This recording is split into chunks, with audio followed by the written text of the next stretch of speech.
Okay, all being well, we should be live. Hello, this is Bandit, and welcome back after a bit of a break from the Variety Cup. We've had a bit of a week off between the group stage that has just finished, and scripters have had a chance to update their AIs going into now the quarterfinals, which is kicking off tonight. Tonight, we should be having two sets of games. We'll keep that somewhat flexible based on how long the games go on for and how many games we get. But all being well, we are going to see Illuminati face the Conqueror, and we're going to see the Definitive Edition AI fight Soldier. Both in these quarterfinals. Both the Conqueror and the Soldier are made by the same scripter, Toby. So this is a very tense day for Toby to see if one of his AIs can get through to the next stage. Also, with the quarterfinals, we are switching format. So in the group stage, we had a play or three format. And the way that the draft worked, it was kind of designed so that people could eliminate their absolute worst maps or a map they couldn't play on. And then they had free reign to pick and ensure that either their best or their second best map was played. However, in the best of five, the choices are a bit more restrictive. And we'll go into that draft in a mo, but we've got a best of five, and it's designed so that in this set, we are more likely to be playing on maps that we are less optimized for. So we may not be playing on our best conditions. So this is really going to test the adaptability of these AIs. And we should see an interesting mix of games for this one. So we're going to kick off with Illuminati versus the Conqueror. And what I'll do is I'll switch over so that we can see the results of the draft that they had. And I'll talk you through what they did. So, all being well, if I click this button, you should see the final picks on that. Excellent. That looks like it's all working. What we had here, initially we had the starting bans. So again, both scripters are able to remove the maps, any maps that they couldn't play or really didn't want to play. So Aleph for Illuminati banned Team Islands, whereas Toby for the Conqueror banned Land Nomad. Then, part of this best of five, of the remaining 7 maps, a random map got picked out of that, and that was reserved for our game number 5. So a random map that has been reserved for game number 5 is Arena from those. And a random team size was rolled for that, and that became a 2v2. So if this game ends up going down to the final set, or the final game, then we'll end up playing an Arena 2v2. Then each scripter was given the remaining 6 maps split in 2. So Aleph was given, in this case, Michi, Yucatan, and Baltic. And Toby was given Fortified Clearing, Arabia, and Rivers. Of those sets, Baltic was eliminated by Aleph, and Rivers was eliminated by Toby. Michi being picked as a preferred map by Aleph, and Fortified Clearing being picked as a preferred map for the Conqueror. Then each opponent picked their team sizes for each opponent's map, and each player couldn't use the same team size more than once. So we can see here Toby has used a 4v4 for Michi, a 1v1 for Yucatan, whereas Aleph has picked a 4v4 for Fortified Clearing and a 3v3 for Arabia. So those are going to be the games that we play on. In terms of the order of the maps, there's a little randomness here. We're going to roll to see which preferred map we start off with. And then following that, we're going to follow a pattern where we go towards the loser of the previous game's preferred map going down the list. This will make sense as we go through an example, so I won't waffle on about that too much.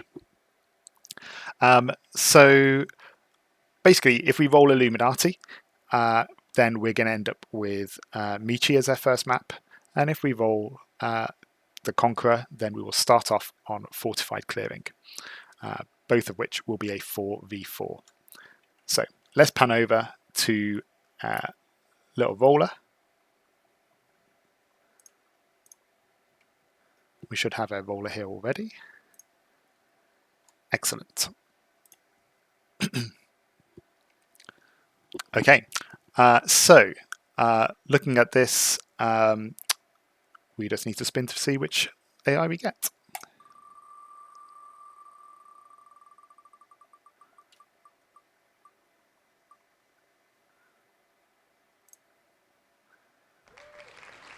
And it is Illuminati we've got here. So we'll close that for now. Illuminati has been rolled, which means that our first map is going to be Michi. Okay, interesting first game.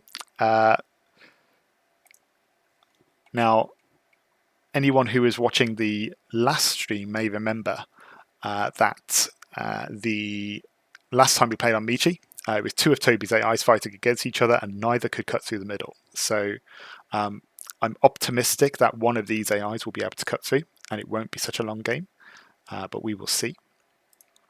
I should be able to switch over to the game now. And let's get this set up. I did a quick little test to make sure these AIs were loading up properly and all looked well after the updates. So we have Michi. 8 players, large map.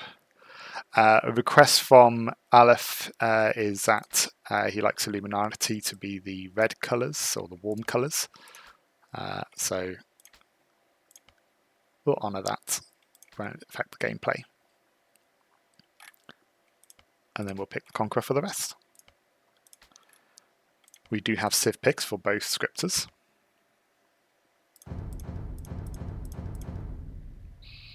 So let's go ahead and look those up now.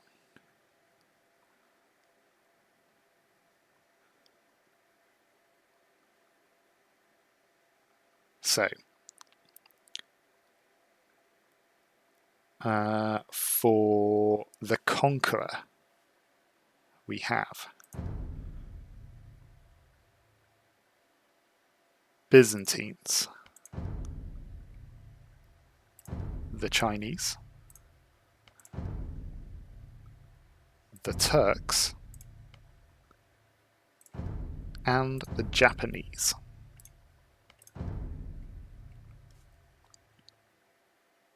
Just double checking that, making sure it's for the right game. Yep, that looks correct. And then switching over to Aleph for the Michi game. Illuminati has got the Spanish, Maya, Bengalis, and the Lithuanians.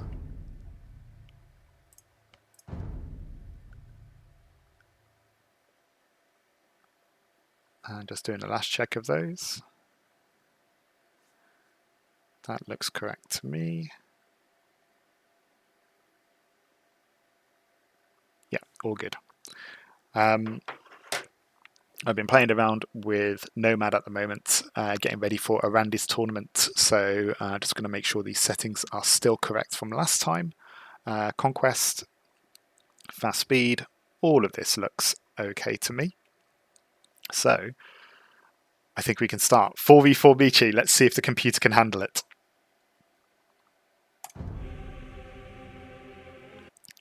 And in the meantime, I will load up Capture Age. Now, Capture Age was a bit funny last time on a previous Michi game. So we'll see if we get any skipping. If so, I'll switch back to the game view. But it did stabilize in the end. And sound should be coming through shortly as well.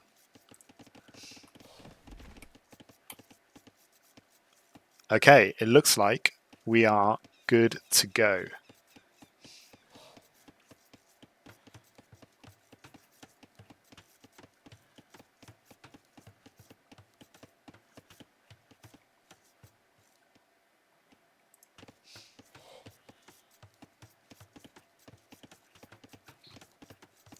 Now, this is a Michi game. We should expect pretty much standard resources, standard builds here so far. So we can see here Conqueror on the green over here is immediately going for the berries. Interestingly enough here, I will just check my settings because the blue player is not on the flank. It may not matter for Michi, but I just want to double check that I have not messed up any settings.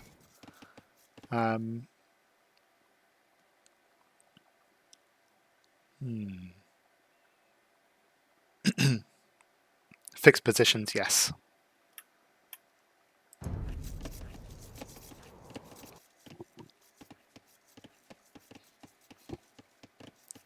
Chinese have a good start in Michi, but they suck in the late game. Well, previously when we've seen Conqueror play as Chinese, he's relied on the Chukadu mass. So it could be that he's aiming for a similar thing here.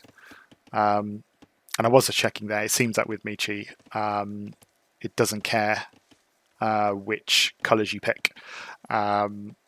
It seems to randomly assort them anyway. So even though blue should be our flank here, it's not. But again, they're all classed as either pockets or flanks. They're all classed the same on Michi, I believe. But yeah, we've got Chinese will have a decent start, as you said. We've got pretty standard builds here so far. Long distance hunting of the deer. This works better for chickens that I've just received a bit of a food increase. Unless you are Mayans or Jurchens, then it becomes a slightly more inefficient apparently.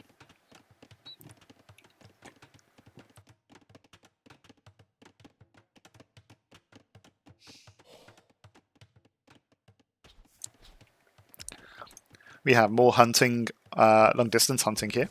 A mill here would be really nice. Instead, we've got a mill going here, so I'm guessing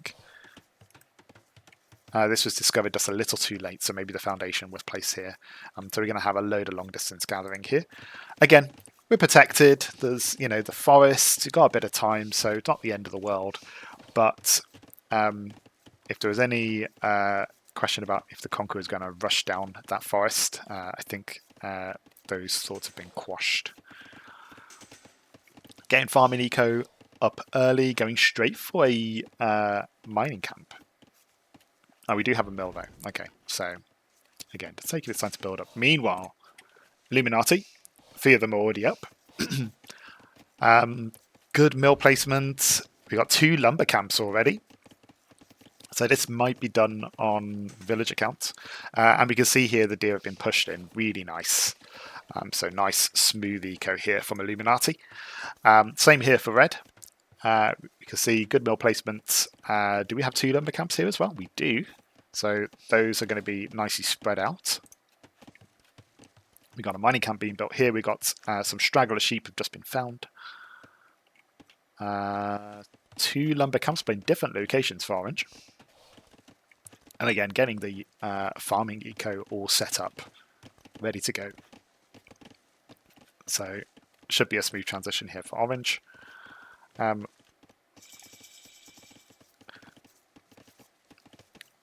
Meanwhile, purple, 2 lumber camps on opposite sides. So it looks like this one isn't really being used. So it might be a little bit of bumping, so possibly needless lumber camp. But again, it's Michi. It'll get used eventually, so not too worried about that. Going straight for a fast castle build, really nice. And you can see here, yellow already pretty much got the resources it needs to go up. Same with purple, same with orange, and red is not too far behind either. We can see the Conqueror's doing a similar thing here. Remembering that it doesn't really hunt bull, so it's a little bit behind on food, but it's going for a similar build, it seems, which is what you would expect here. And we've got the last of the Conquerors hitting feudal age, just as Illuminati clicks castle.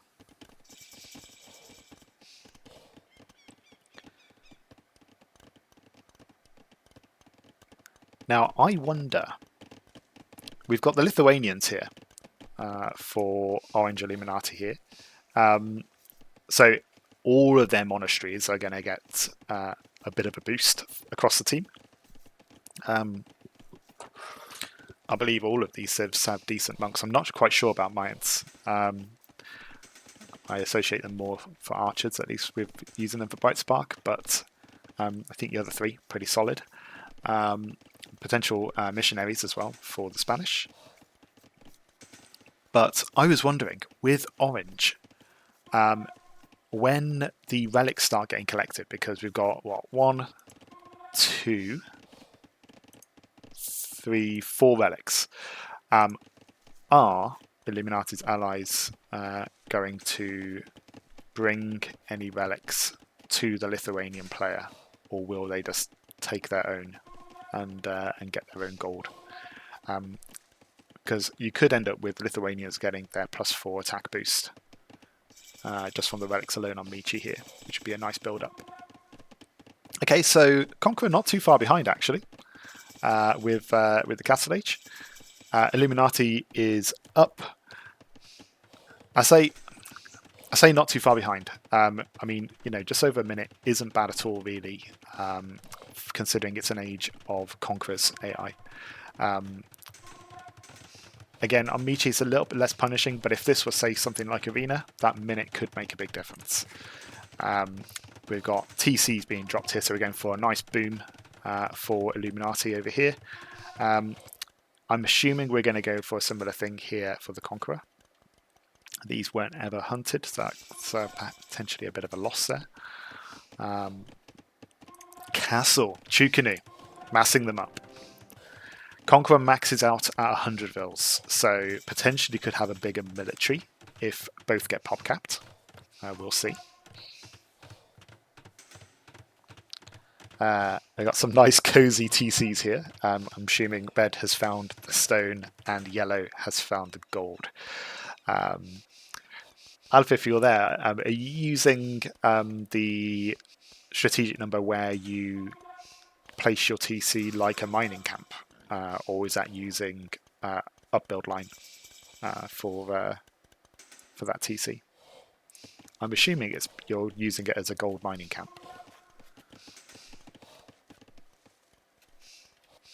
So actually we're not booming over on the left hand side. Oh, it's place point. Oh, nice.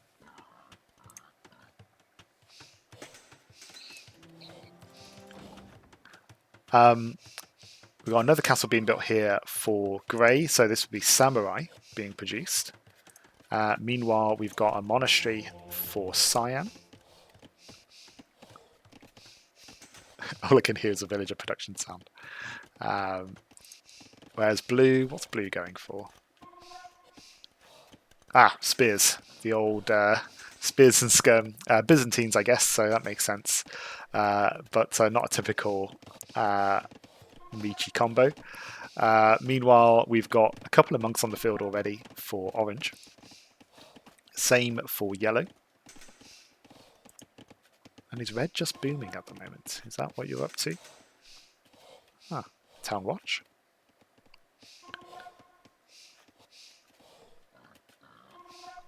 So I'm interested in what's happening with the relics.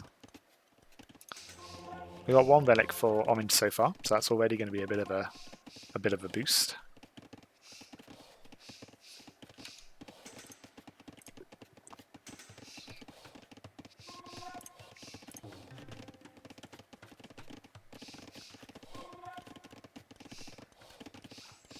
What I do like about this is Illuminati using pretty much all of its resources. It's not stacking too many. I don't know if the Turks here is going for Imperial Age, as that might be why it's floating res here.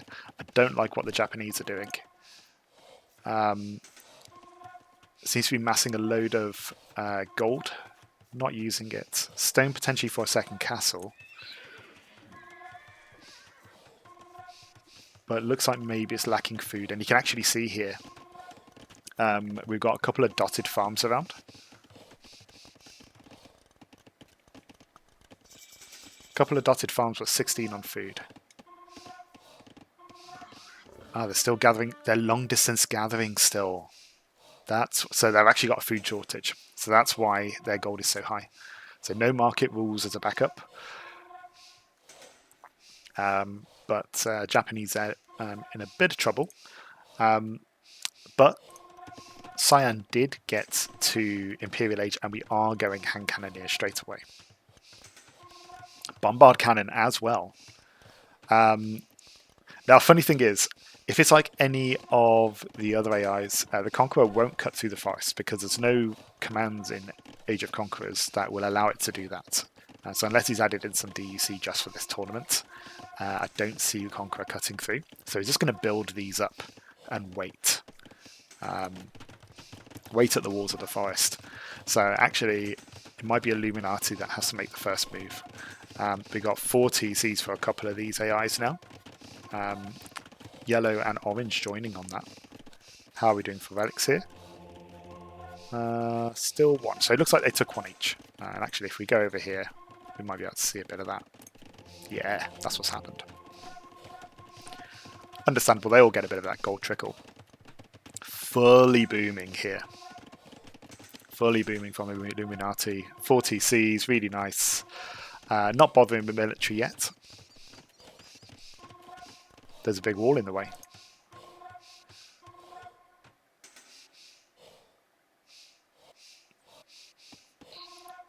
Oh, that's a bit of a weird pocket in the forest. But it does happen on Michi sometimes. We've got more castles being built by the Conqueror. A second TC coming up. We've got the Chukanu mass happening. We've got hand cannoneer mass with some bombards. We've got 5 monks, a load of trash, mainly skirms. We are switching into Mangonels though. Ooh, okay. If we're switching into Mangonel, are we going to see the cuts? I did make a snippet for cutting through the forest. I believe actually Conqueror was one of the AIs I tested it on just to make sure that any AI could pop it on the end of their script and it work. So we might see that in action. We'll know if he upgrades to Onager, then we'll know. Yeah, upgrades for Onager for any of these. But it is only Cyan that is Imperial Age at the moment. We can see here, military count massively in favour of the Conqueror, but no way to use it yet. So this is playing right into Illuminati's hands. Over double. So what, 250% of the villager count so far? So a load of resources being gathered currently by Illuminati. You can see here, no idleness either. They're all being used. And to be fair, same with the Conqueror. They're all being used so far. We got some markets in the corners. Very nice.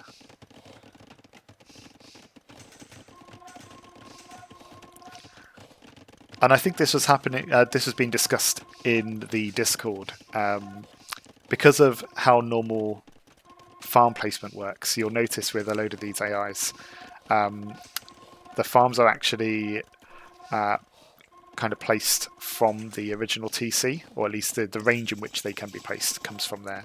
So you'll see that a load of these farms are on the right hand side because they're leaning towards that starting TC, and this TC is out of range at the moment of farm placement, so it's not got any farms next to it. So generally doesn't really play much of an impact because we've got mills and stuff around here as well, so the walking time distance isn't too bad. But if we get very food heavy, that could become a thing.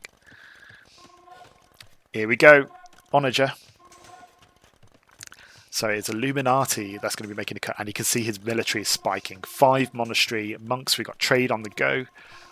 So this is, I suppose, what I would consider maybe a more traditional Michi push. This is the kind of thing I'd expect from Barbarian. Massive boom, and then suddenly all in military. Loads and loads and loads of monks. We got some Eagle Warriors as well. Crop rotation. And more onagers. Now, are we going to see a cut in the middle, or are we going to see several cuts by this AI? We'll find out. This could be devastating. But the walls are coming down from Conqueror. Nice wall in front of the castle there. I do like that. Blue finally placing a TC down. Conqueror is still actually nowhere near its 100 vil cap. So potentially could have boomed a bit more behind this. In the meantime, though, it has heavily invested in military, around double what Illuminati has. We've got a nice trade line over here as well. More markets. Heavily invested in trade. Okay. I'm hearing shots. Here we go. The onagers are cutting. Risk of friendly fire. The monks are approaching. And we have more onagers moving out. Are they moving together? Bit of friendly fire. But you wanted to make space for military anyway, I guess. The wolf there causing a bit of chaos. One onager goes down. But the onagers are cutting. They're cutting right into where the wall is. And where the castle is here. Although this wall hasn't been built yet.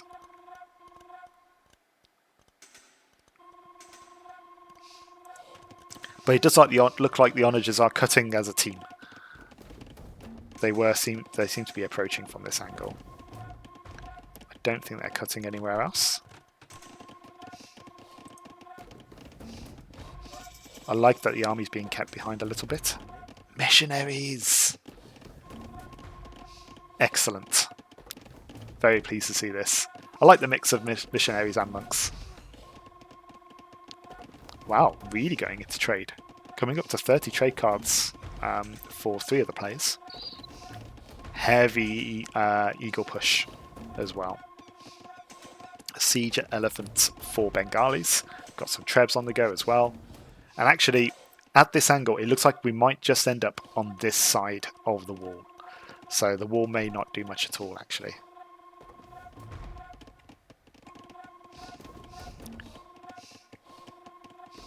And you know what? 35 minutes, we're seeing a cut through. It's not bad at all. Something's wrong. What's going on?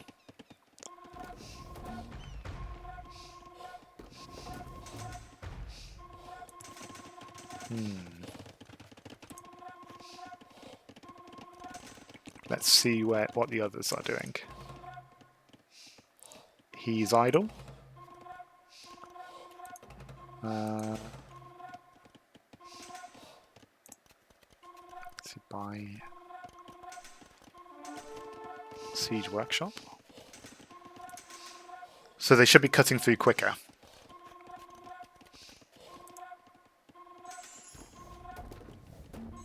Oh, we got one right here. Yeah. Orange is approaching.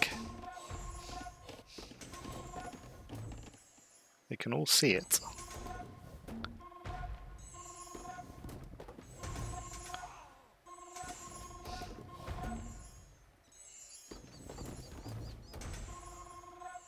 Bit of friendly fire on purple.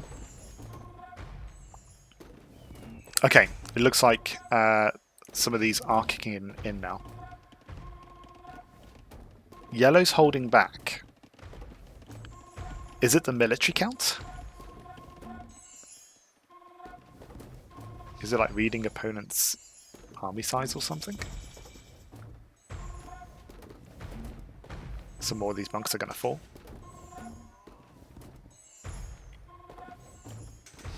And it is close. The military levels are pretty equal now, but looking at the resources, Illuminati has a real stash. It's going to have a load to back it up, and it's approaching with a load of monks. We got block printing coming in from Grey, but Grey only has 5 monks. In fact, Grey's military is pretty low. 24.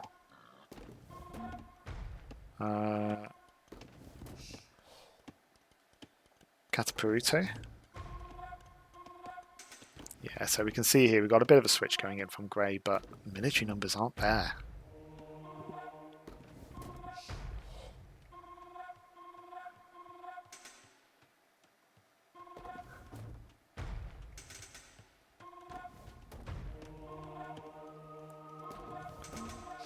We've got attempted conversions from Grey. Treb shooting. They're trying to aim for the onager, I think. Accuracy not helping so far. There we go, onager down. Conversion wars happening, a load of purple being produced over here. Hand cannoneers moving out, towers being made. They are nearly through, and it's going to be carnage once these last couple of trees get broken, I believe.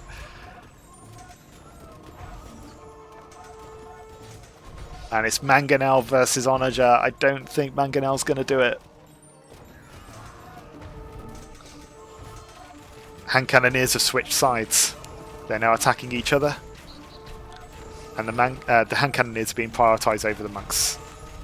Ooh, that's a load of lines. Here comes the stuttering. Chukanoos on their way. They are prioritising, it seems, the targets in the rear.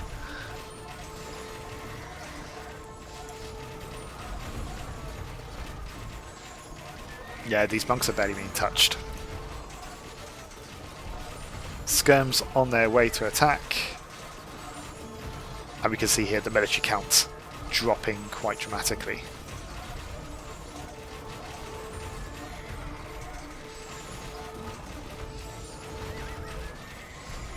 Loads of conversions happening here, it seems. And the Conqueror isn't able to produce to keep up with these numbers, so very quickly this is going into Illuminati's favour. Castle goes down. Yeah, the siege elephants.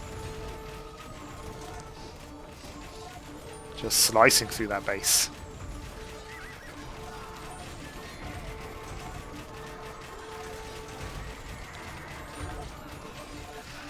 I mean, the elephants are one thing, the cataphracts are another, converted cataphracts. But also now you've got an eagle flood.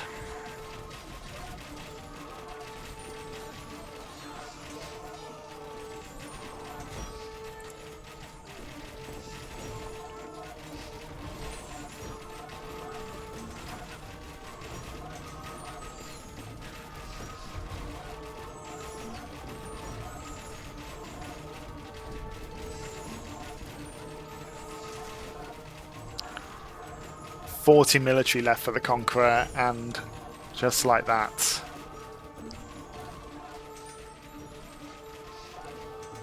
Illuminati still looking dominant.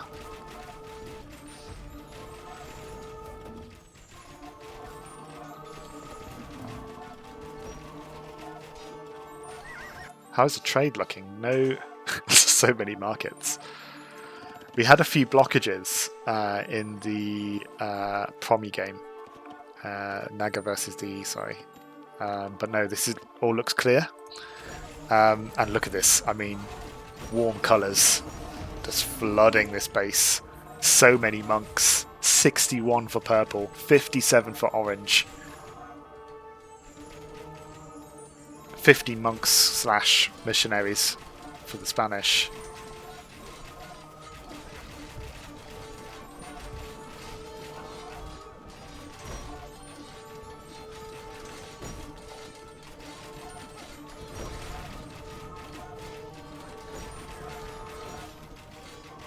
And yeah, the Eagles are just going to clean this out. Villages have been found. Castle's been found. They're trying to build more towers, but that's not going to happen. Green is relatively untouched at the moment. They sent Chukanoos forward, but because they're on the edge. I hope that's...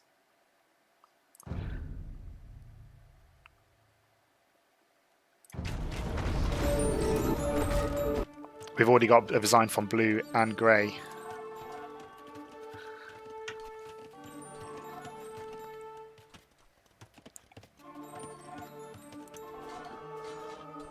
Let's take a moment to admire Illuminati's army before we call this game. Converted Chukanoo. Ah yes, the Lithuanian Chukanoo. Should have seen it coming. Man, these trebs take quite a few shots actually.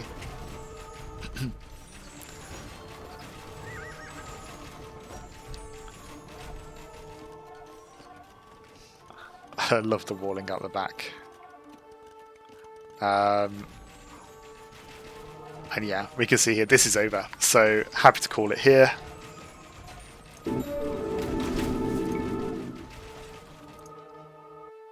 Let's go ahead and look at some stats. GG.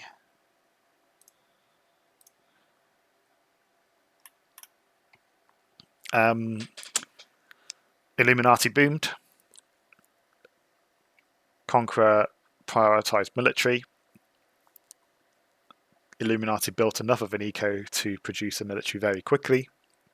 And then by the time the breach happened, Illuminati actually had a slightly bigger military. And then the conversion started. And then default targeting, they're not really helping the Conqueror out. So converted units would be prioritized over the monks. So the monks had time to recover and reconvert. Let's see how many conversions we got here. 178 for the Bengalis. 142 for the Spanish. And yeah, 84 for the Lithuanians. But we had an eagle flood here from the Mayans. So good to see. The Byzantines actually had the biggest army, which is surprising, but they were mostly skirms. And when you're facing, most of these being eagles, skirms is not what you want in that matchup. Double resources collected, mostly for Illuminati. Chinese doing a bit better there on that front. Collected 2 relics, but yeah, the relics seemed evenly spread across the Illuminatis.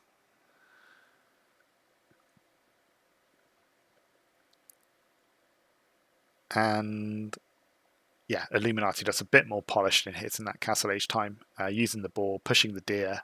Conqueror not quite using all the resources that it had.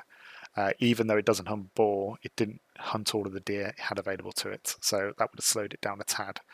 I like the fast imp from the Turks, but you need to have at least one of your allies get ready to cut through that forest to make use of it. Otherwise, you're probably better off booming.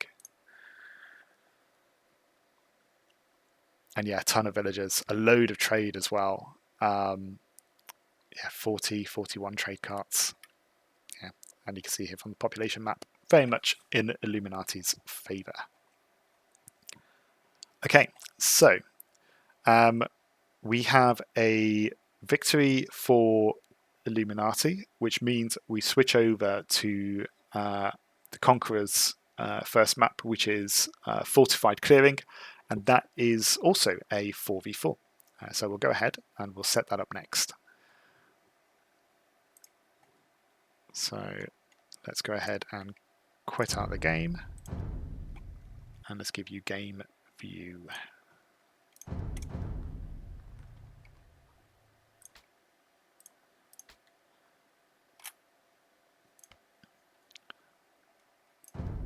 The Conqueror, Illuminati, Fortified Clearing.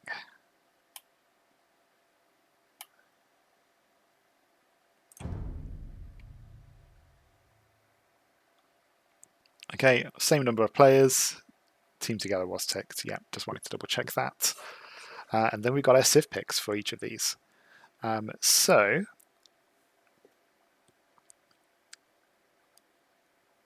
for the Conqueror, we have Britons, Franks, Vikings, and Saracens.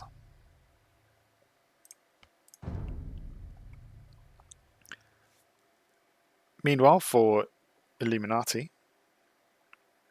we have Chinese,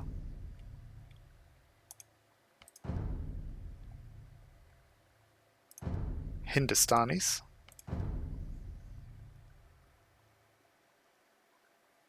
Illy Franks might die on this one, we'll see. Aztecs, and Incas. Free llama for folks.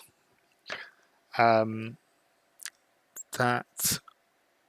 all looks fine to me.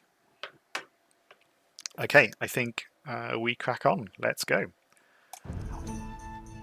Actually, thinking about it, that Michi game for 4v4 as well, incredibly fast.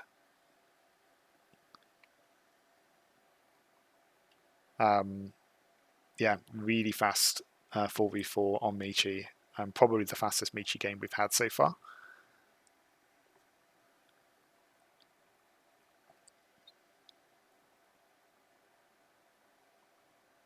Let's see.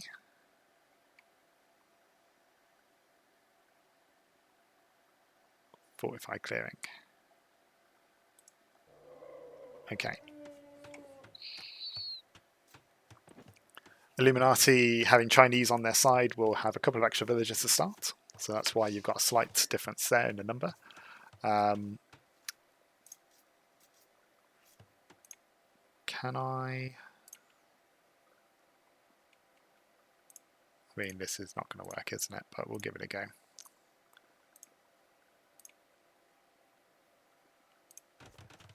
No, it doesn't. That's fine.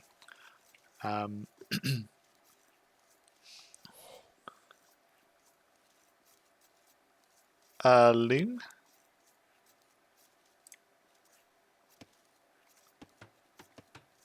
Loom for the Chinese. That did go through, it looks like. 50 gold.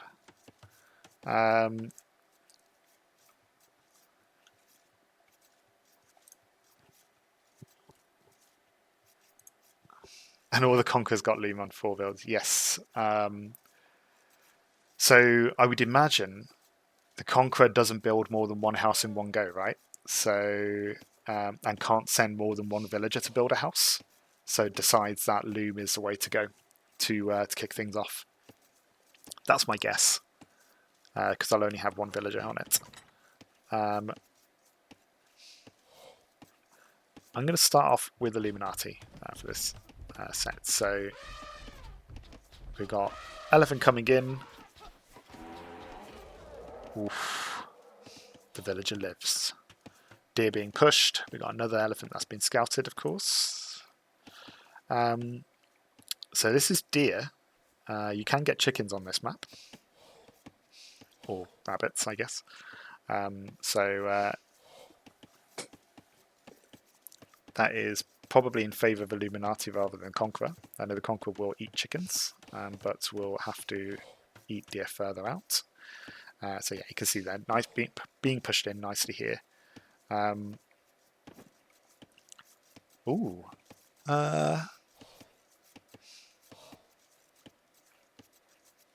I think it has been, yeah, it has been scouted. It just isn't in current line of sight. So no issue there. Same here, it looks like it's been scouted, just not actively being looked at. Nothing major being missed from either of these. And again, that should get hunted.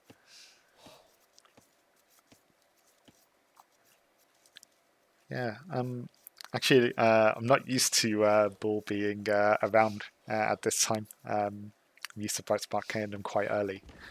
So Illuminati sticking around with the boars here for a minute. But I have no doubt it will hunt them. The old default mass gathering of berries. So we've all migrated over there, but that will keep the food going for a bit. We should see the Conqueror invest a bit more in farms early because it won't have the boar to eat. It looks like it's not doing anything with these deer yet either. We might see a second mill go out at some point, but not yet. In terms of build here, it's looking like Illuminati. The yellow Illuminati is the closest to going up. Gets a bit of a discount on villagers, so it could go up now, but it looks like it's not. It's going for some form of fast castle. At least it's looking that way. I'm waiting for it to click. 20 bills, that could still be a decent feudal. Conqueror just a villager or so behind. Keeping in mind a couple of these villages I don't think have loom yet. So that's why the Conqueror's a little behind.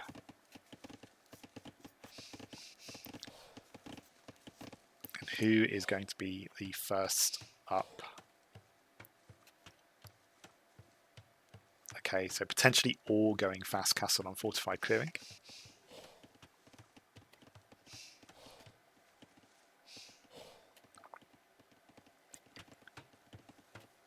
Conqueror clicking up, Illuminati getting loom just before going up. So we're going to see them click feudal now.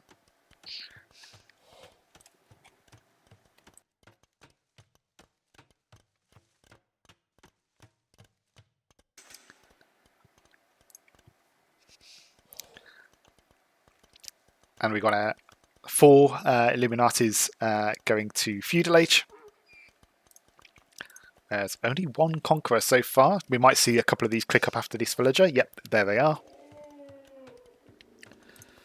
So we got barracks being built over here already. No barracks from the red Illuminati. So we might see towers, blacksmith and market, because that is what it would do on a more open map like Arabia. We're seeing the same for yellow. No barracks. Although these are pockets, so a bit more understandable. Blue is the first up. And yeah, we're seeing the same over here. Anything else being built by blue? We are getting an archery range. Britons, to be expected.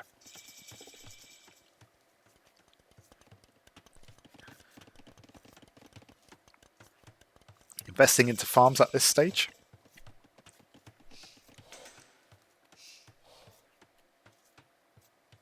All the Illuminatis are up. They are dropping their blacksmith.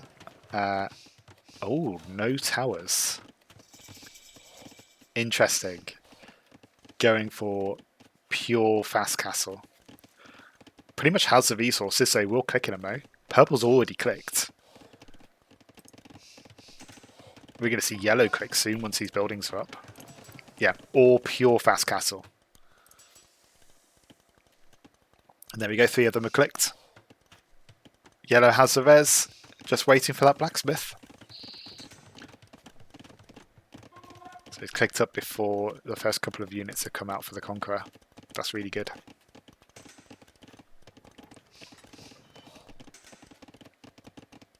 And so we are seeing just a couple of archers at the moment. It does look like green is going for castle. Yep, it just clicked up. We're waiting for a bit of food, it seems. We're long distance gathering deer. We are going to see the Vikings eventually click up. He says, any moment now. I still got to wait for the blacksmith to go up. So a little bit of time there. They went for the blacksmith first. Not blacksmith, barracks. So they lost the wood on that. So they didn't quite get their last castle. And actually, we're seeing Cyan go into units. We've got spears and a skirm. So we've got trash units from the Vikings. We're getting archers from Grey. Bodkin has been clicked. Meanwhile, we've got our first couple going into Castle Age. We have got TCs being dropped by red. TCs by purple. And we've got eagles being made. Yeah, it's a nice thing about this rather than a night rush is that you can produce your eagles on your way up. So I do like that. We've got archers attacking just the scout over here. Nothing too dramatic. Same over here, I believe. Yeah, archers attacking the scout. Knights for green. And we all know that knights get on really well with monks. So we've got 3 sets of Illuminati going for monastery monks, TCs. Got a second monastery being built here. So perfect counter to the knights that's being built here. Archers might do okay early days. Because actually converting an archer doesn't really win you that much. But also, I would imagine Illuminati is going to be building a siege workshop. Yep. So actually, if archers do come in, we're probably going to see mangonels. Converted scouts. Converted scout. Relics being collected. Eagle scouts under attack. Elite scum coming in for Cyan. Ooh, I don't like this at all. Long distance gathering. And I can't say that the Age of Conqueror scripting here is an excuse because there are rules that you could use to address that.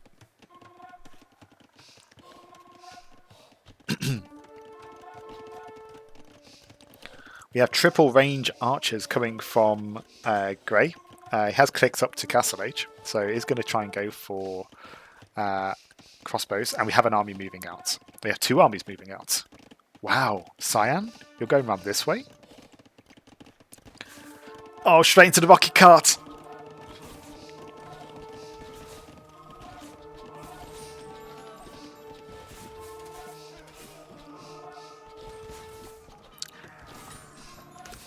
And this is why you don't bring an Age of Conquerors AI to a DEAI fight.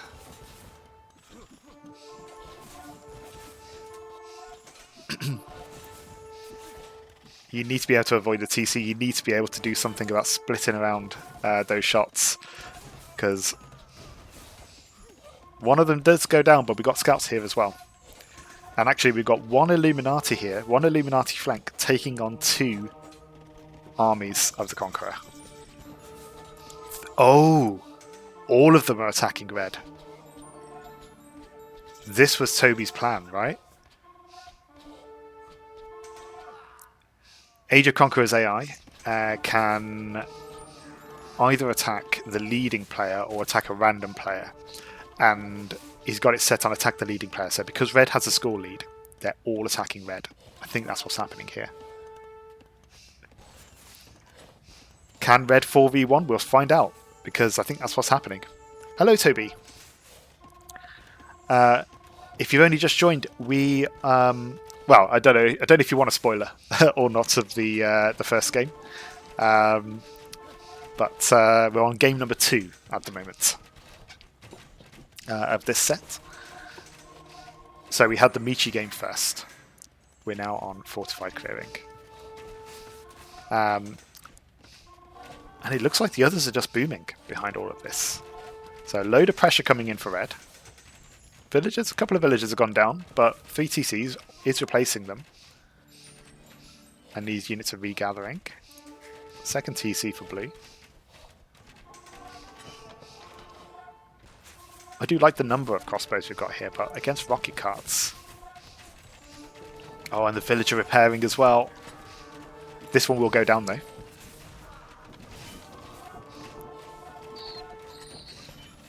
So heavy pressure over here for red. But he is holding. The villager count is still going up. You did expect Conqueror to have a chance in Michi. Yeah, unfortunately. That was very much a strong showing there by Illuminati. We have backup from yellow. The reinforcements are coming. But the walls have held.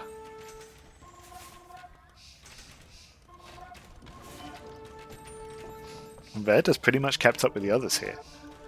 Orange is over here as well. Eagle's coming into Grey's base. So rocket carts are going down, and yeah, the odd conversion of a crossbow isn't going to hurt too much here. But if the others get a chance to go to Imp, got Redemption coming in as well from purple. If the others get to Imp and then they can convert more than 1 per group of monks, that's then going to become a problem. But yeah, a lot of pressure coming in here. Illuminati's army, about half the Conquerors. I think probably slightly better quality as well with the monks.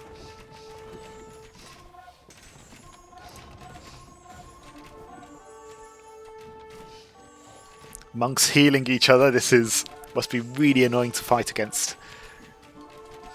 One monk down. That should have a bit of a chain effect. Nice. Rams coming here. We've got knights. That's a lot of knights coming in. But we've got a heavy attack coming over here. We've got monks. We have onagers. We have siege. And the eagles are coming in too. Is that still an eagle scout or is it an eagle warrior? Oh, it is an eagle warrior. Got the armor upgrade. It's missing one of the attack upgrades, but that is coming in.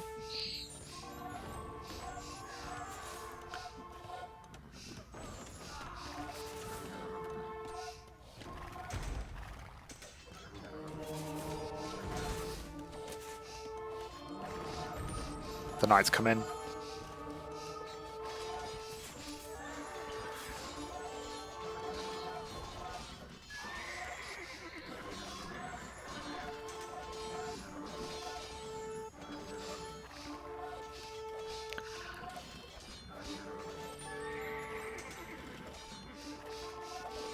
Okay, red might be in a bit of trouble now, but this might be a sacrifice that Illuminati can take.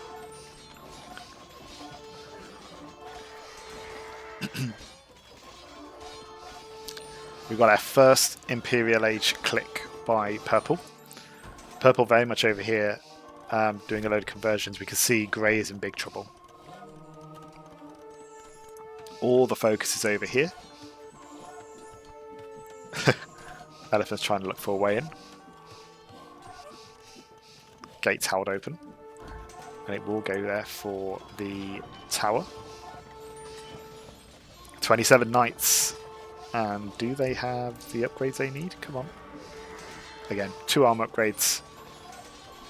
This is an attack upgrade, but those are Frank knights as well.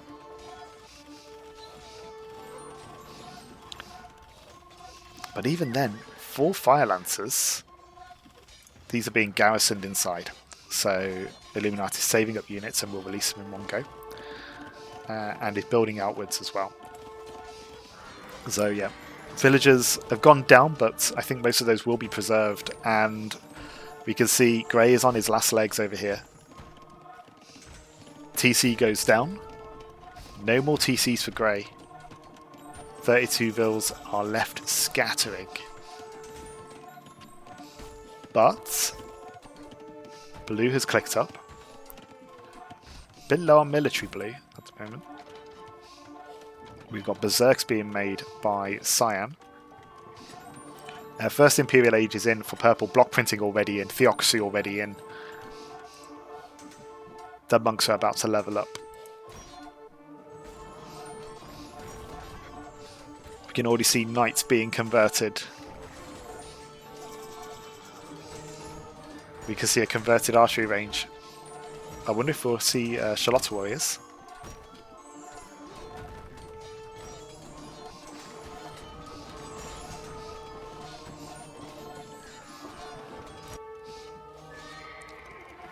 Oh, deleting the walls. Okay.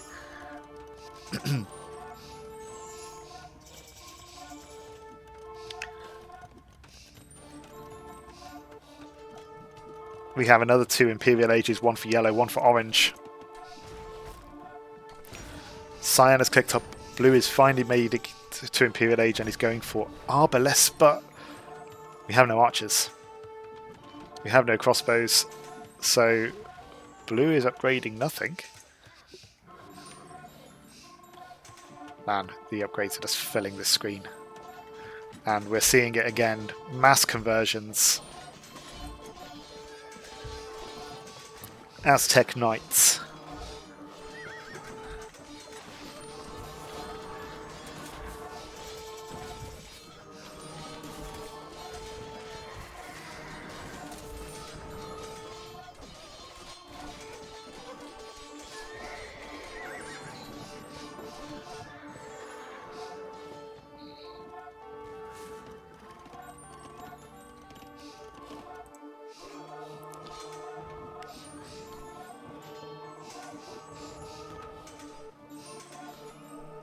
Green getting its second attack upgrade in just after all the knights have gone down. And Elite Eagles for orange. Heavy Camel Rider for yellow. We'll see Imperial Camel Rider soon, no doubt. I mean, at the moment, most of this attacking is happening in the middle, but yellow has spilled into blue's base.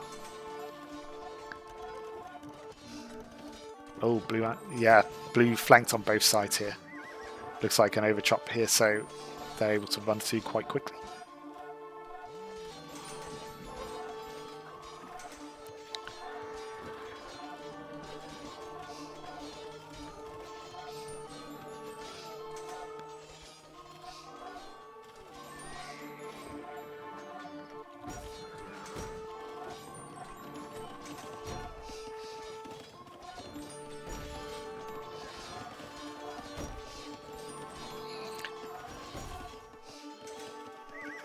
Green going into trade. A bit late. We haven't seen a resign yet from... Oh no, there we go. Resignation there from Grey. Saw it coming. I'm just going to change player on the game so that if blue does resign, we can up the speed if we want to. And yeah, with 9 military left, this is Illuminati's game for sure.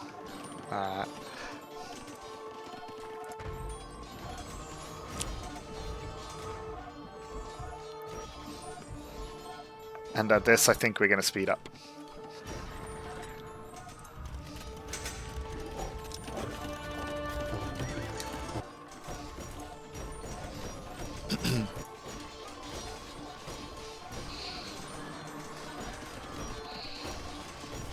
Knights hoover up the vills. Eagles as well. We have 1 TC standing. And there it is.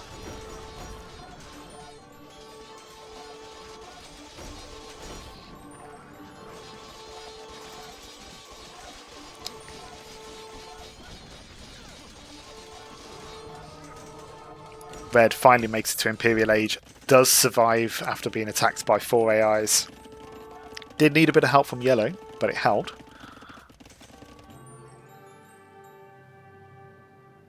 And the Illuminati takes it. 2-0. 120 scones versus 85. Let's see the stats. There's a scary amount of pressure from the Conqueror. I feel that the Knights came in a little too late.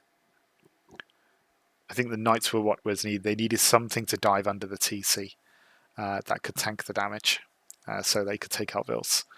But yeah, a lot of the damage was done on the outsides of the town. And then 3 of the Illuminatis were left untouched for a little too long. But really hard, particularly with an Age of Conqueror's AI, to really focus down like that in a 4v4. Massive armies from Illuminati, 156 conversions, those Aztec monks, and then a few less for the Chinese and Hindustanis.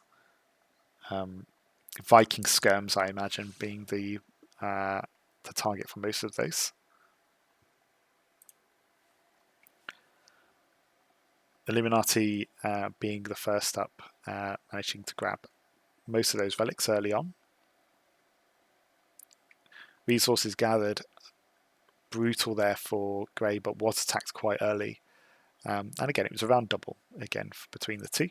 In fact, let's just have a look. Like, where does the split start to happen?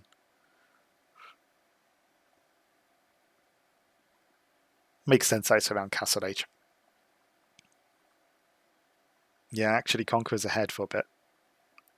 And then, yeah, as soon as Castle Age is hit and more TCs placed down, Illuminati picks up. So that's the window, really. Is that early Castle Age and the lead up to it.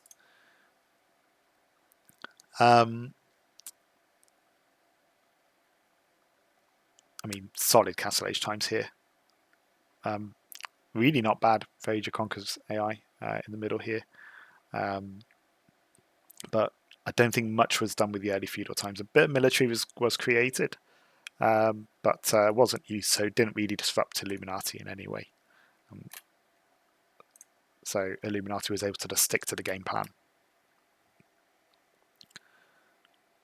Oh yeah, of course. Yeah, the Aztec team bonus there helping out with the relics, with a lot of relics on the map too. And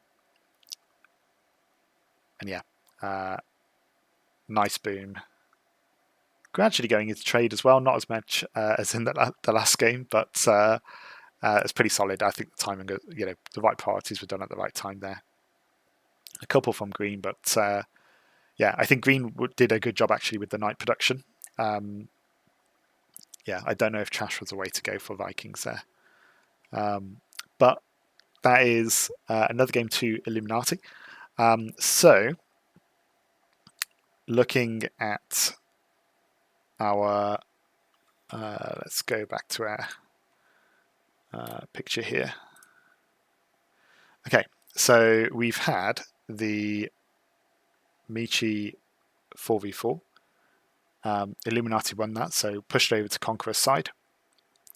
We've got Fortify Clearing has been won by Illuminati as well, so we move down to the Conqueror's next map, which is Arabia, and Conqueror needs to win this to stay in the game. So we'll see how that goes. Let's pan back to our game and set that up.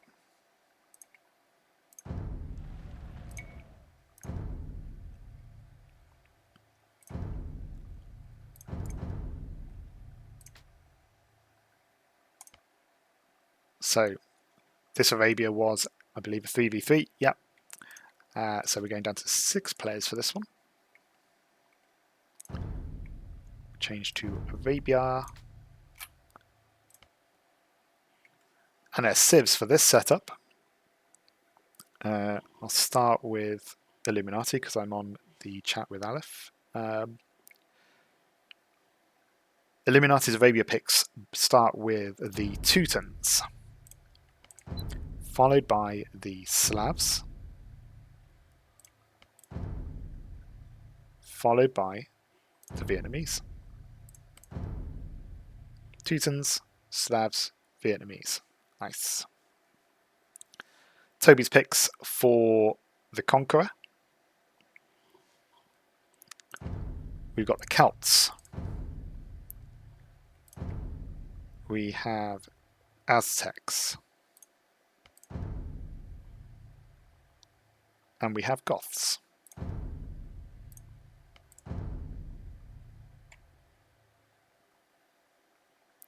Just double checking that. Celts, Aztecs, Goths, Teutons, Slavs, Vietnamese. Yep, that's all fine.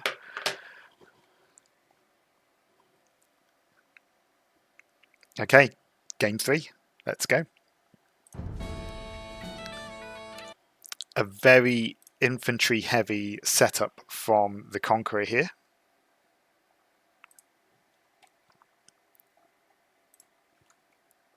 We'll see if that helps.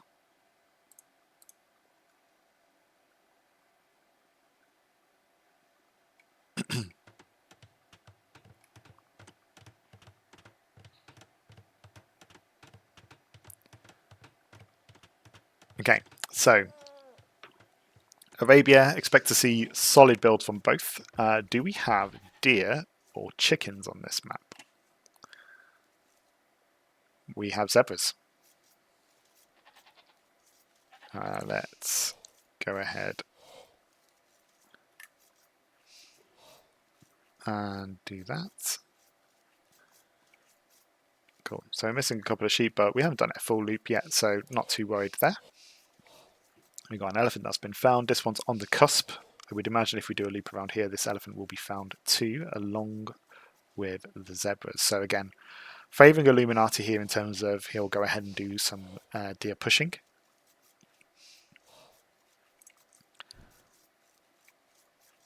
One goat was missing here, but not the end of the world at this stage. Again, maybe another loop will help, and we can see probably just going to get another elephant shortly. We'll see if he does end up getting these or whether pathing hinders him somewhat.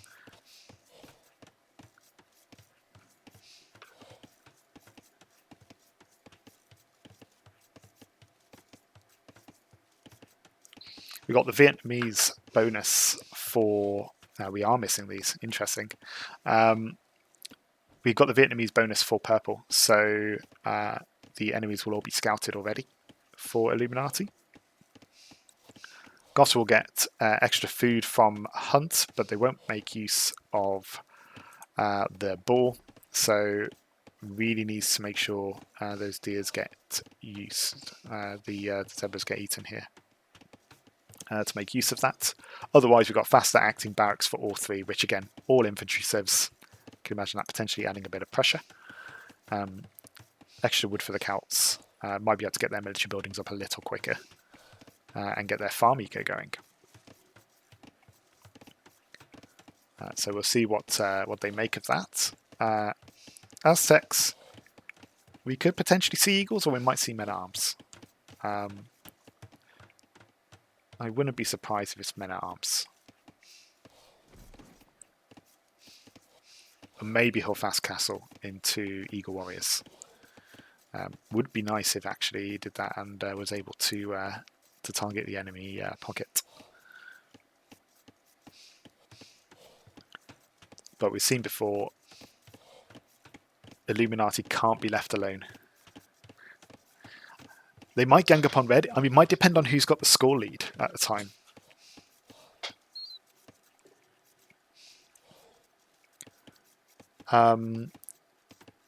Teutons get cheaper farms, but Slav farms work faster, I believe.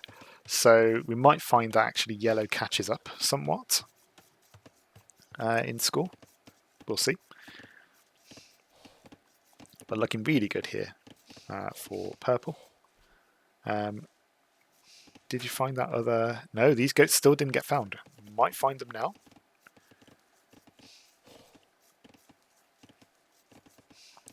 No, okay. Because he's pushing deer, I don't think this stops Illuminati from doing his plan. I think it just means it might hit a bit of a slump when farms are needed a bit earlier than usual. Yeah, all of these being pushed. No sheep missing here, all found.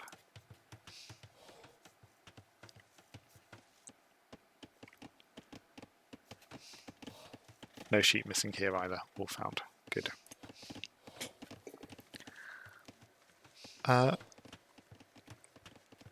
We got two collections of zebras. We got one down here and one over here. The one on the left looks like they've been scouted. One's on the south, less so. Would be handy. They are quite far out there for blue.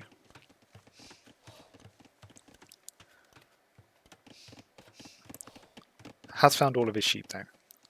Green also found all of his sheep. Where are your zebras?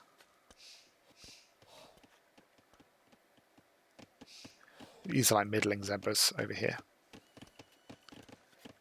So yeah, quite far.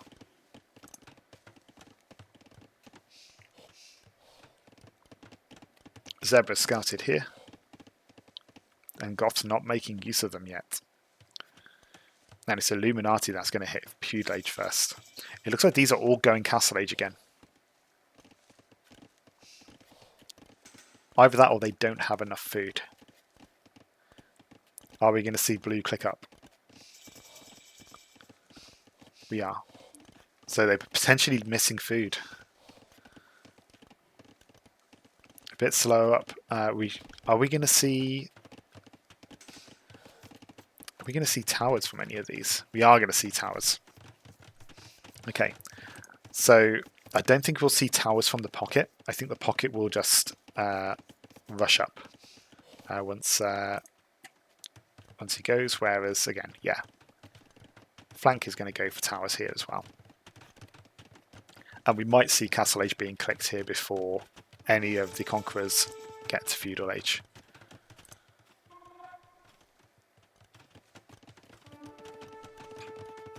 some tower attacking here. Just hitting the scouts.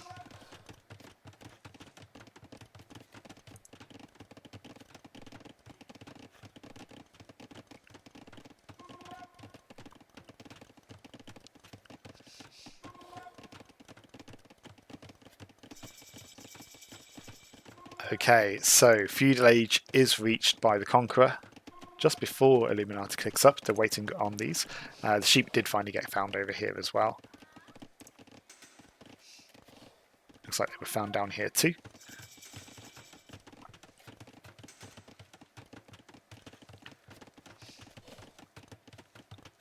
And it's yellow going up, and purple is the one with the score lead at the moment, so it might be purple that gets targeted.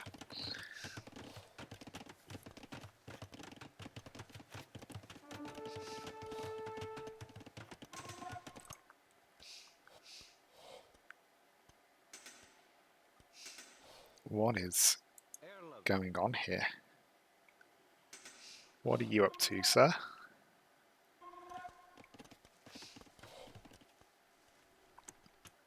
Here we go.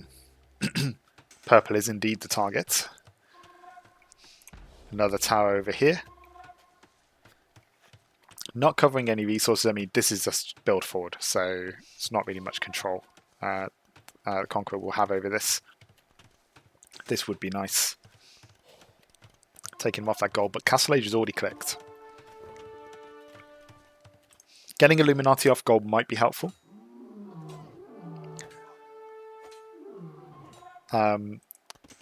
Relies a lot on gold for the monks, so that could hinder him. But yeah, with them being positioned there, I think he's going to be okay. They might build more around. But we've got 2 TCs down already. We've got 2 monasteries, 3 monasteries for yellow.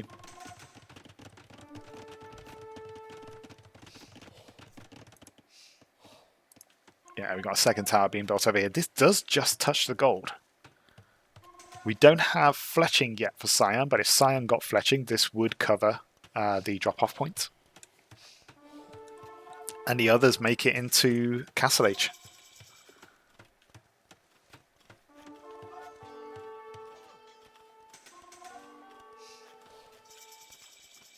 Hello, Randy. So I just saw your message.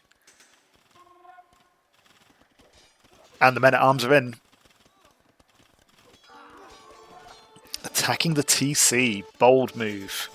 But we have a couple of groups here attacking. Red is going for Eagle Warrior. The upgrade has gone in.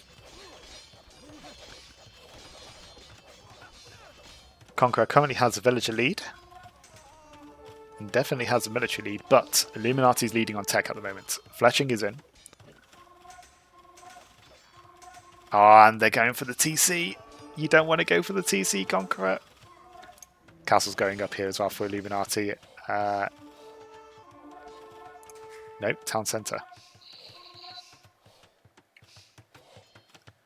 Thought about it, decided against it. Maybe the villager got attacked.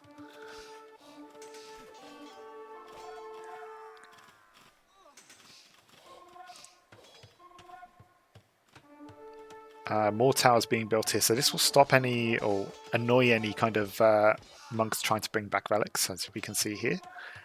But red is untouched, yellow is untouched. Yellow 3 monk product. Oh, but 4 tower in yellow's base. Technically, these monks can convert the towers. There's no murder holes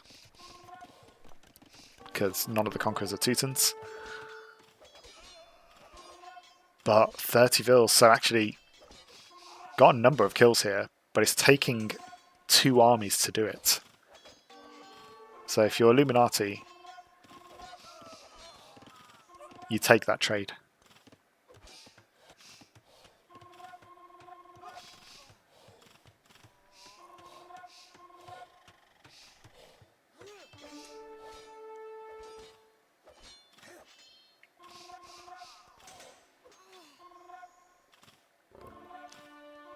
What are the Eagle Warriors doing? Eagle Warriors need to be on the move. Yellow Illuminati's got the score lead. The yellow Illuminati is now the target. But conversions have started. We've got 3 conversions already. 4 if you include the scout. And we've got rams.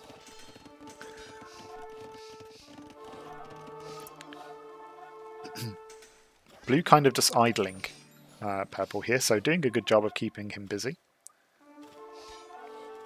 So in that sense, it is a 3v2.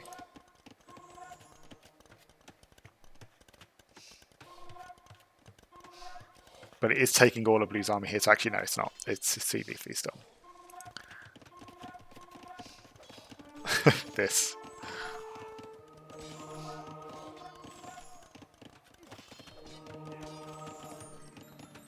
Wow, and all the monks get away. Incredible. The eagles are coming. And these aren't just any eagles, these have got double armor. We've got 4 towers going on to yellow.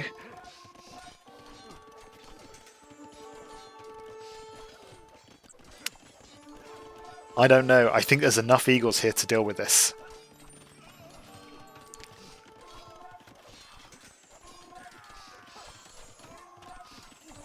The stream has stopped though. You need to keep producing behind this. You kind of want a supervillain style flood going on if you want to stop yellow here. But load of damage done. 10 monks left. Vills are dropping.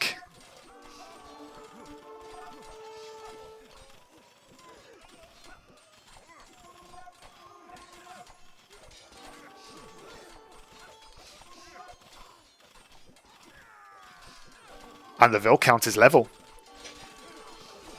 Conqueror comfortably with the villager lead, with the military lead. A load of Illuminati's eco's idle. The eagles are doing it. But purple is recovering. So actually Conqueror only being able to keep them down for a little bit. Playing a bit of whack-a-mole.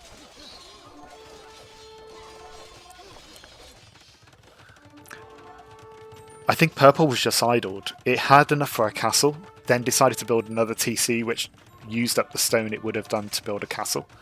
And yeah, it's only just been freed up.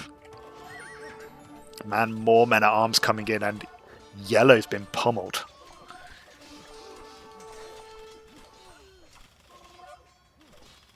Excellent work here from the Conqueror, but it's red that's moved out towards blue.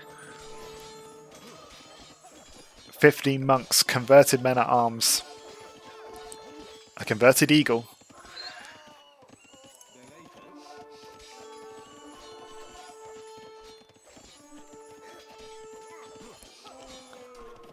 And the rams coming in. Blue doesn't have much at all. And this TC will go down, so the damage needs to be done. This TC is on its last legs. This TC is also on its last legs. 22 villagers for yellow. What is purple doing? Purple has res for villagers, but isn't using it. Oh, it is. It is just, maybe it's escrowing. And is red going to be able to pull this back for Illuminati? Eagles being converted again needs more eagles to be able to deal with the mass. It worked for green, for yellow. It's not quite enough units there, I think, to take down the TC. This TC has no one in it, so it will go down if left untouched. And we have 2 rams. Green going for the castle. We will see Jaguar warriors, no doubt about that. It's a Toby AI after all. Okay, I like that. Oh, I thought the eagle was prioritizing the monks. I was like, that needs to happen. Yeah, we're seeing here, we got TC had gone down, another one's being built. This ram, red is now moving over.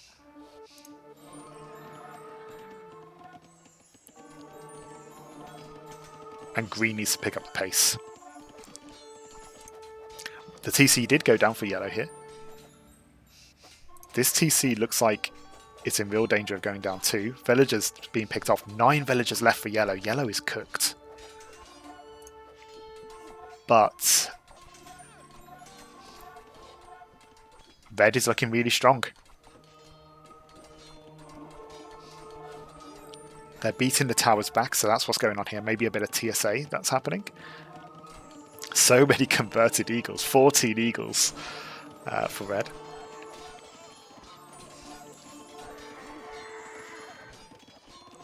It looks like green is trickling in units. If it keeps trickling in like that, it's just going to give red the army that it needs. Imperial Age for red as well. Imperial Age is absolutely what red needs at the moment. It's also training longswordsmen. These towers will go down, and 3 TC production now for purple again. Purple's recovering. And actually, the army's out of yellow's base. It needs to restore its eco a bit, but yellow can recover. And the focus here has got to be putting down red's army. Look at this. 1 Illuminati here doing most of the damage. 68 military versus 44 by the combined units. The Jaguar Warriors will do a good job against the converted units at least. But the monks are just going to get more efficient. You've got to put the monks down quick. These longswords will get bonked on the head.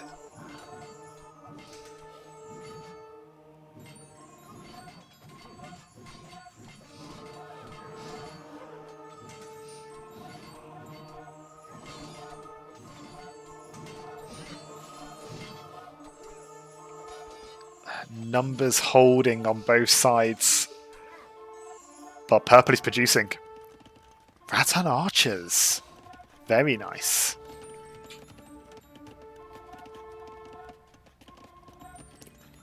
Almost looks like a panic production here. You know, a couple of archers, a couple of Rattan archers, a couple of spears.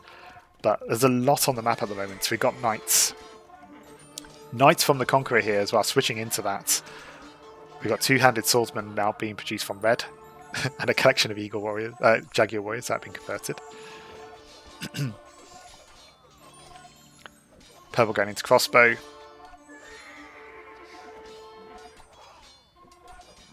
But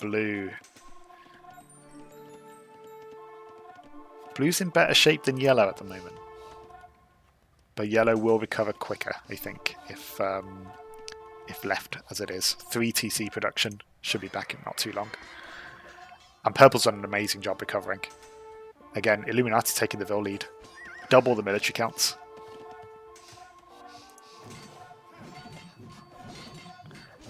And it looks like they want to make sure that blue stays down.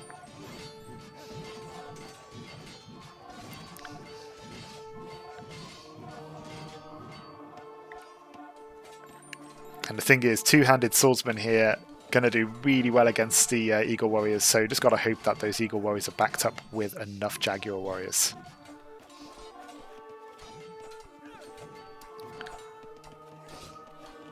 Still double the military count for Illuminati.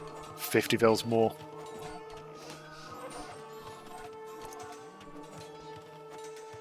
Final TC found for blue.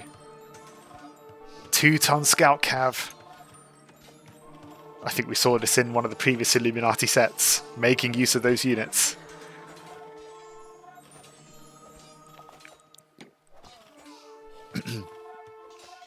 But this is where the game's taking a turn.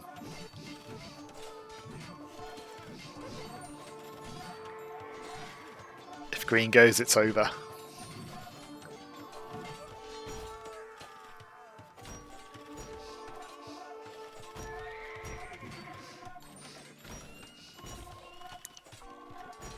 A really nice display this game from the Conqueror. Giving a bit of a scare here to Illuminati, but like any AI that takes its time to boom, you leave one of them then they can very quickly pull the whole game back. 3v1. What a way to lose that TC. Red did great. And he's taking down a TC with Teuton Scouts. Just rubbing salt in the wound there. Castle goes for green. He's rebuilding. He's got no TC left. And blue's gone.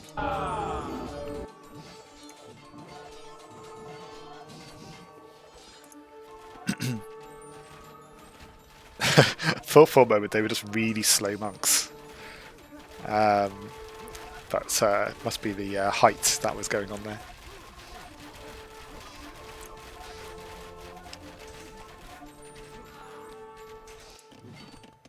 And the scouts find their way into green's base.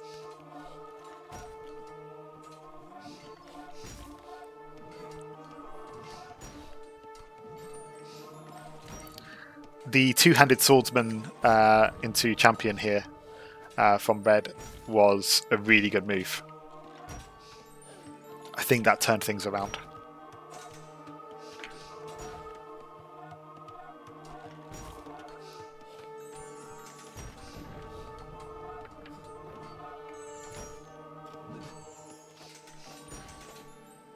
Great counter against the Eagles. And produce them quickly as well. Imperial Skirmisher.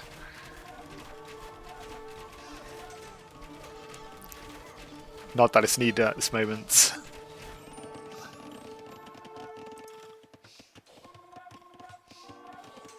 Green refusing to die. And yellow, 50 vils. I think it's a sign of a really nicely well-rounded AI when you can go down to something like 7 vils, was it? And the AI has got everything prioritized in such a way that it knows to rebuild. Because sometimes what you can get is because they've got military buildings up, they spend all of their resources trickling military, and they never actually get their vil count back up. Yeah, really nice to see that. Oh, we'll see in the end actually what yellow got slung. But that's potential too. Oh, we can actually see it actually. Red sending a load of resources to yellow, so that would also help.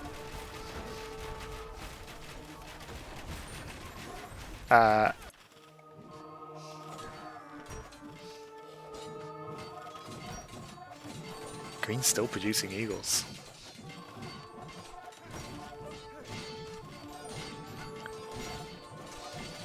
"12 Jaguar warriors for red. 14 eagle warriors, 15 eagle warriors.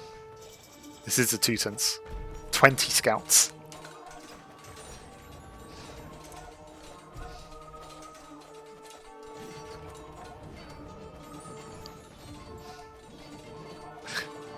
Maxed out scouts here. And here we can call it. This is very much over. If actually looks like they're about to resign anyway, so we'll let it play out. But Illuminati still undefeated.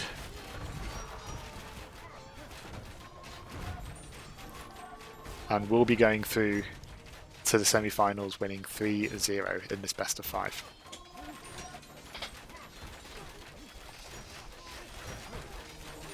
Well played. Very scary to watch.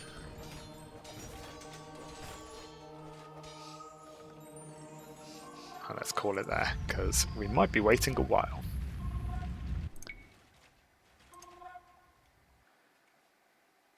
So let's look at some stats.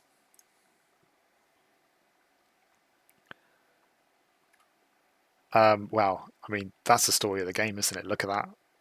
Red.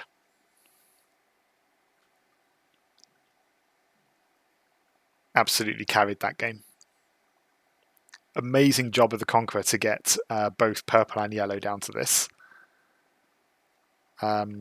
I did think the Eagles were a bit slow to attack, but when they did attack, they had, the upgrades that they needed, and they just swamped yellow. Red just stayed under the score lead just long enough, I think. And again, same story with the military. Really nice. And I think, again, a little bit of timing as well. Denied Purple's castle at just the right time, which just messed up its build a little bit as well. Couldn't quite get the Rattan archers out. 161 conversions. Wow. Yeah, ridiculous. Let's look at the eco. Yeah, yellow received 5,100 in res. Also had the relics as well, which would have helped. But yeah, actually pretty, in the grand scheme of things, a bit closer when it comes to res. It was just red that got away with it. Again, looking at this list down here, you can see actually as a team, Conqueror doing pretty solid by hurting purple at the right time. It's just leaving red a little too long.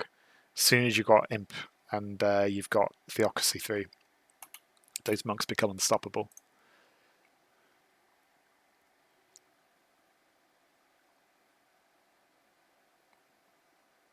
And yeah, they were pretty steady castle age times. I mean, a bit faster here from yellow. They took the time to build the towers and defend themselves, these two Illuminatis. So the investment there just stopped them from getting swamped before castle age. But yeah, they were clicked up shortly after these guys hit feudal age. And yeah, all of them boomed eventually.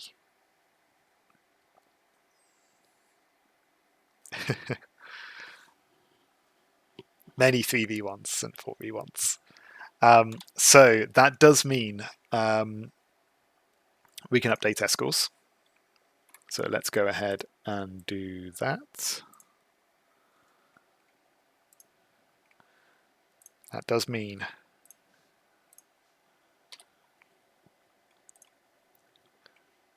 Illuminati takes that one. And unfortunately, we will see the Conqueror eliminated from that. And Illuminati will be our first semi-finalist. Congratulations, Aleph.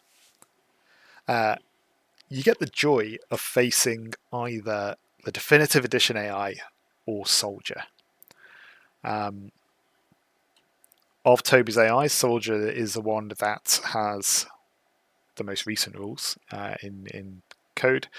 I will say though, and I don't know if this is a recent update or whether it's just been something that I've not rolled before, but I was actually doing some tests against Definitive Edition AI recently, and I noticed that a strategy I'd never seen before that it used. So there's potential here that Definitive Edition AI had a bit of a buff during this window as well. Or at least he's trying new things out. I mean, you saw what DE did to Naga and the supervillain. And actually, we've seen Definitive Edition AI against Naga a couple of times. It did the same in the Bimap tournament. And showing actually very much still a top competitor.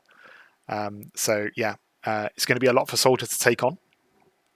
But we've also seen from both Naga and Supervillain that you can outboom it if you're Naga, and you can rush it as a Supervillain did. So we might get a chance of that.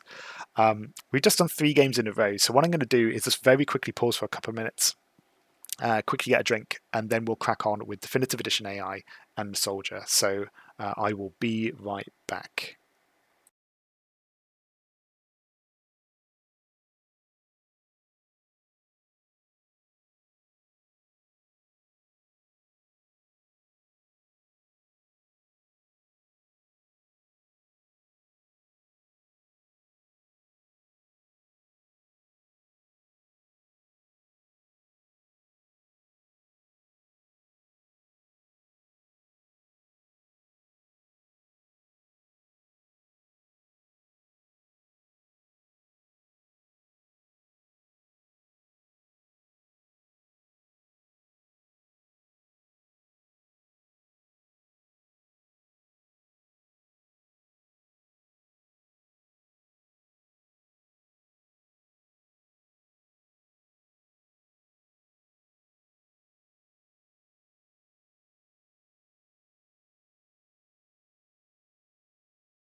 Okay, and I'm back. So let's get set up for the Definitive Edition AI set against Soldier. First of all, probably best I walk you through the draft just so you can see what games we're going to be playing on that. So let's bring that forward.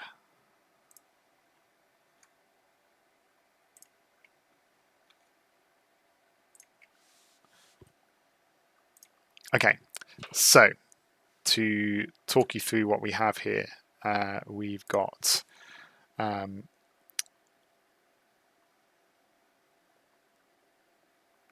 couple of bans that happened first of all. So we had Definitive Edition AI roll random to ban a map from the start, and it banned Arabia as its first one. Meanwhile, Soldier then went ahead and, Toby, on Soldier's behalf, went to ban Land Nomad. Those were eliminated. Then we rolled randomly to see which map got preserved for the game number 5, and we rolled Yucatan. And then the team size for that rolled was a 4v4. Then the maps were split. The remaining 6 maps were split between the two sides. So Definitive Edition AI rolled between Fortified Clearing, Team Islands, and Baltic, whereas Toby had the choice for Soldier between Michi, Rivers, and Arena. As you can see here, Definitive Edition AI rolled Team Islands as first pick, then Fortified Clearing as second, and then Toby chose Rivers as first pick and Arena as second. And then team sizes each got to pick for their opponents. Toby picked 3v3 for Team Islands, 2v2 for Fortified Clearing, and DEAI rolled 3v3 for Rivers and 2v2 for Arena. So we've got fairly even brackets over there in terms of team size. So we're going to roll to see which of these sets will happen first. So let's go ahead and do that now.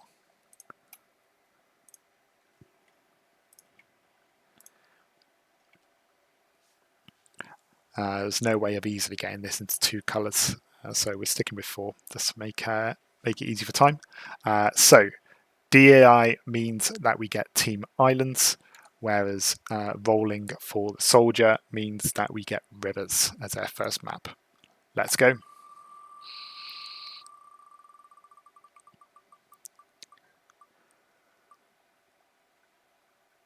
And our first map is going to be Rivers.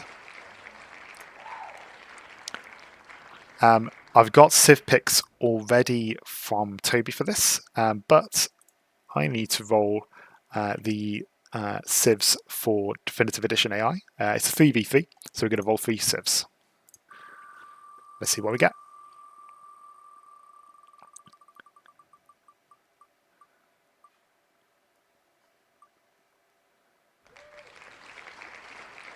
We have the Jerchins.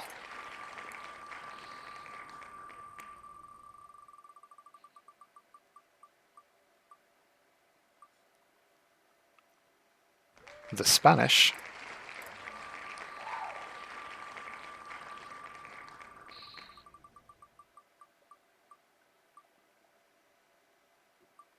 Jerchin, Spanish, and Woo for our first set. Okay, let's go ahead and set it up. Back out of this game.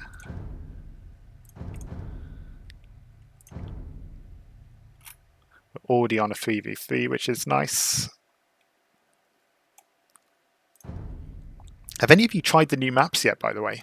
I haven't had a chance just yet, but keen to explore them. We have Definitive Edition AI as player 1 and Soldier as player 2.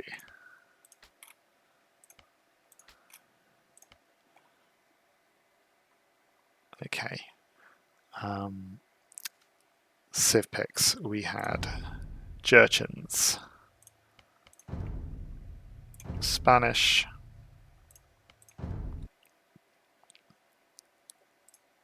And it was Wu, I believe. Yep, Wu.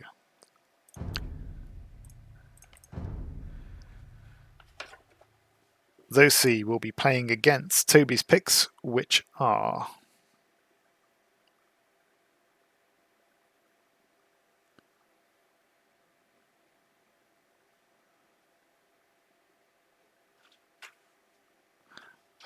Burmese,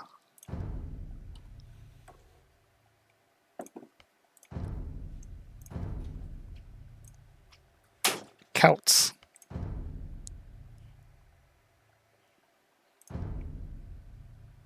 and Teutons. Again, looks like we're going for infantry civs for this one. I'm just double checking I'm picking the right team because they're all threes and twos. So I think that is correct.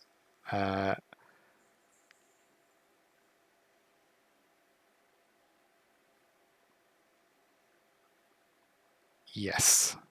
Yeah, that looks fine. Cool. So that is all set up. We are good to go. Let's see what happens.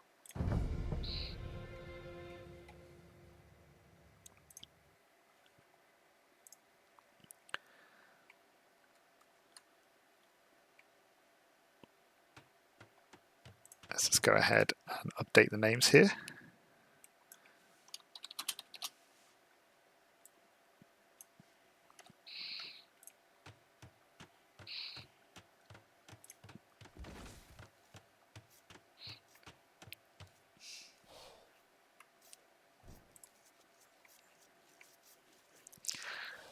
Okay, so this time we've got Definitive Edition AI in the cool colors. Ooh, what's happening here? A slightly frozen scout, maybe because it was close to the map edge. We got a couple of geese scouting, but we've actually missed this. Interesting. So not the strongest start here for Definitive Edition AI. We've got a forward lumber camp. We've got scouting geese here again.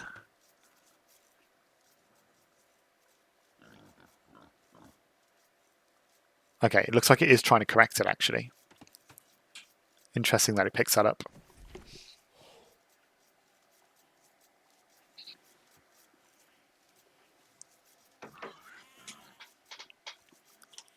So just juggling my drinks around for a mo. There we go. Cool, let's stop looking at blue. The patrolling geese don't get in its way. It has found the boar, though. Very nice. Cyan. Oh, a little twitchy here. That boar's going to catch that villager up a little sooner than normal. No loom means it's going to get a couple of hits in, but it is garrisoned. Messy boar law, but the ball goes down. The deer have been found. Meanwhile, looking over at soldier, we've got a bit of a deer pushing issue here. This may sort itself out. Weird pathing here, just on the edge of the water. But we do have a mill on berries, so it shouldn't slow down soldier too much, as long as they go ahead and correct this. Ball being pushed, and he is moving on, very nice. I should have pushed over here. There's second ball as well. They are attacking it, so it will go down. At the same spot as the other one, it seems. There it is.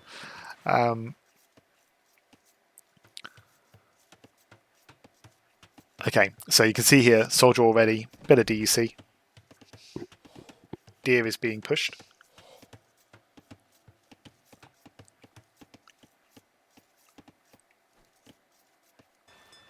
Oh, slight distraction here, but they will go for it. feel like purple is way off. Purple and cyan are quite isolated over here. So we could end up with a couple of 2v1s.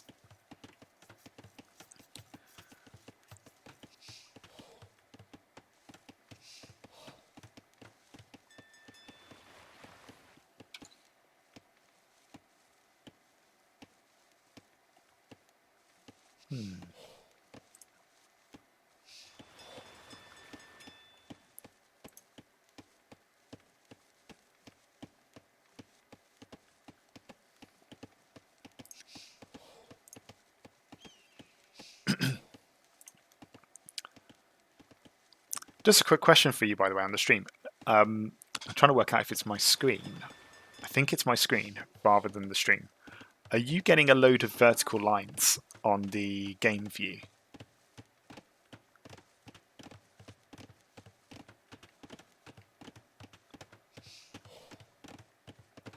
None. Okay. You would know it if you saw it. I've got like a load of weird coloured lines on it. So it looks like my monitor's doing something weird.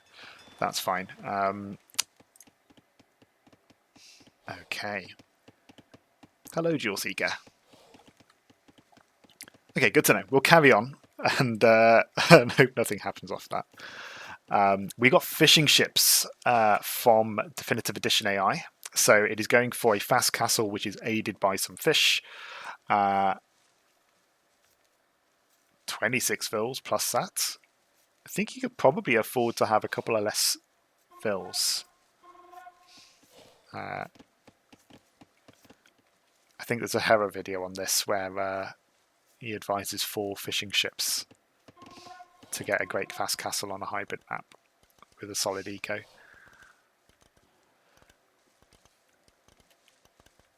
We have men-at-arms being produced by militia.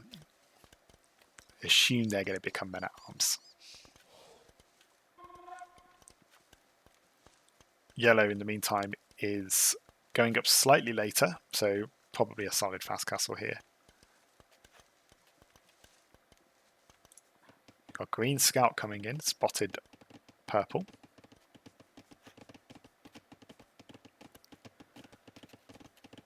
And this time soldier is going to be going to feudal age first.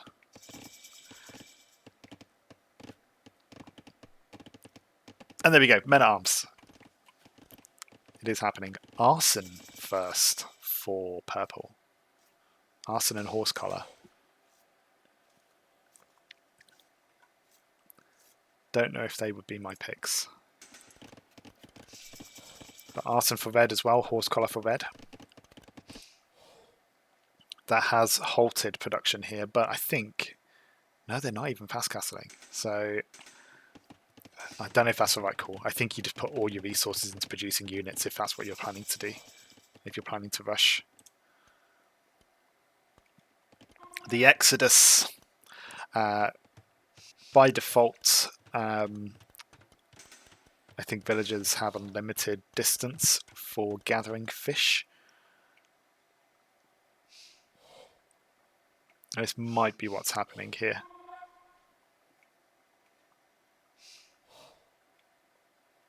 Komodo dragon's interested to find out. They might be fishing from the other side of the river here. So big food problems here for green. It has clicked up the castle, but it might not have much to do with it.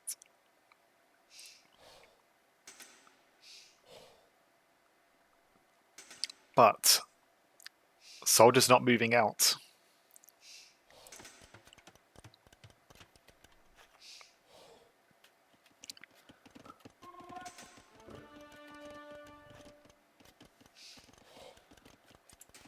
I just want to see what red scouted.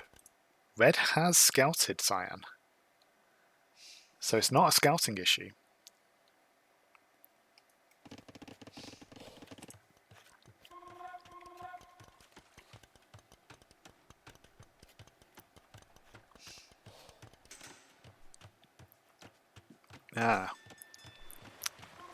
We're going for Castle Age. Not sure why that is, but this is hurting green for sure. The dock here very much helps blue, so it's less of an issue for blue over here. How's Cyan getting on with resources? Built a tower. Sounds looking alright, to be fair. Looks like potentially both blue and Cyan are going for knights. Oh, Haeguang. And Step Lancer. Soldier's not ready for this. Men-at-Arms is not the answer for either of those units. Maybe he scouts it and then goes into spears just to hold them off while he goes up to Castle H, but had a window to attack and didn't quite use it.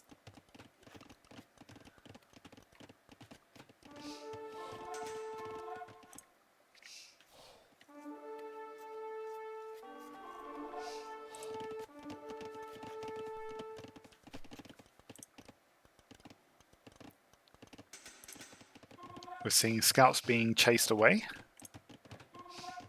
First armor upgrade already in, second armor upgrade coming in for blue. There it is.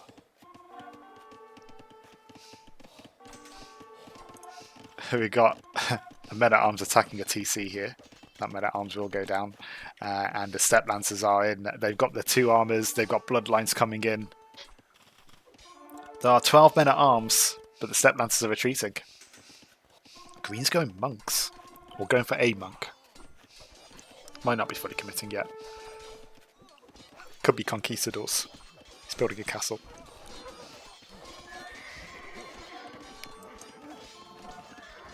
Okay, Step Lancers go down. More are being made. Haeguang are gathering, but not being used yet. Scout is trying to get attacked here. Step Lancers do a decent amount against those men-at-arms. And purple is nowhere near Castle H. So it's going to have to survive a few of these attacks. Wheelbarrow will help.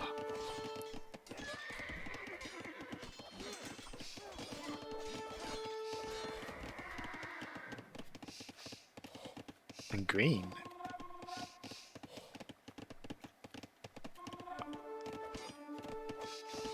It's just booming. So don't worry, our flanks have got this.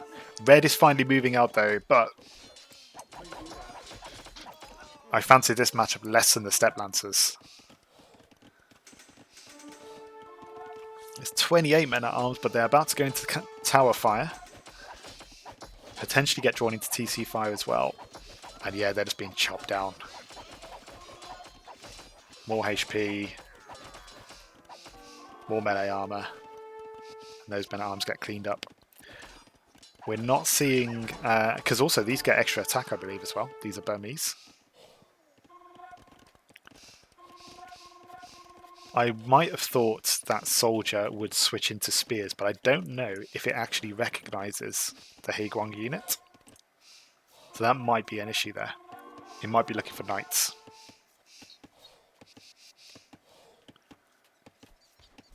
We've got conquistadors. Recently buffed.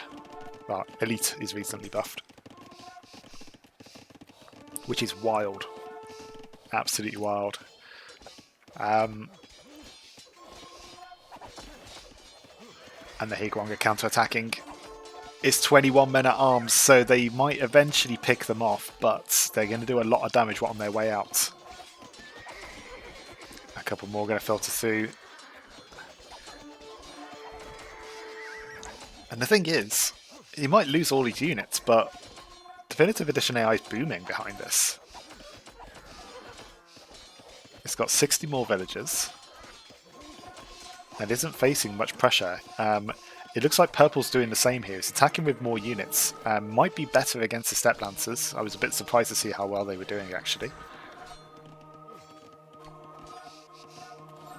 And it looks like at least purple is switching into spears. So it's detected the Step Lancer, or at least the light cav, and it's going for that. We've got a couple of monks here for blue. Meanwhile, the Haegwang are still coming back in. Here we've got a load of men-at-arms. The numbers are dwindling here, though. They are starting to go down. Yellow getting a conversion in there. Yellow going for Woad Warrior. Woad Raiders, they produce really quickly.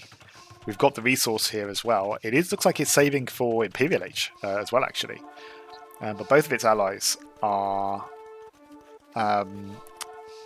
in Feudal Age, and green is about to hit Imp.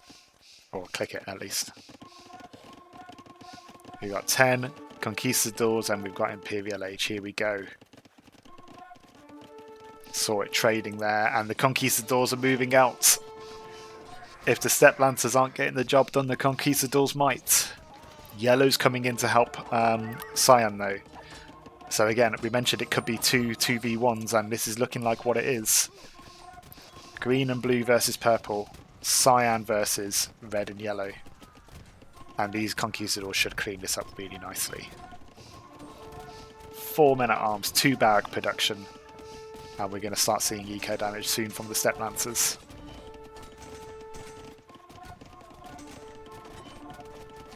We're going to take the gate out, though, just for good measure. Gate goes down. And they're in the eco. 4 TC production from Soldier, the yellow soldier there. Woad Warriors being produced. Woad Warriors coming in to help on this side, but I don't know if they're going to be the right unit to use against Conquistadors. Siege being made now. Siege is a priority for green. The Woad Warriors might chase them down.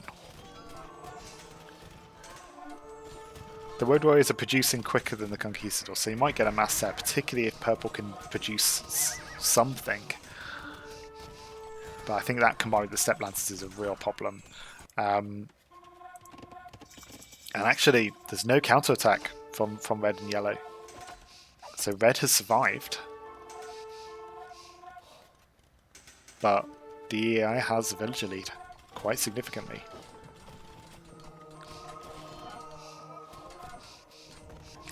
Purple's down to 30 vills. We're in very much dangerous territory here. If purple can't be saved, then a counter-attack needs to happen. Something needs to happen to destabilise the EAI and stop it from that boom. But we're over 110 vills for each.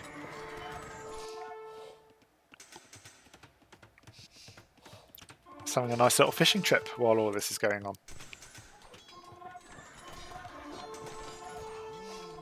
14 woads. And actually, that production stopped Soldier from actually getting anywhere near Imperial Age. Interesting.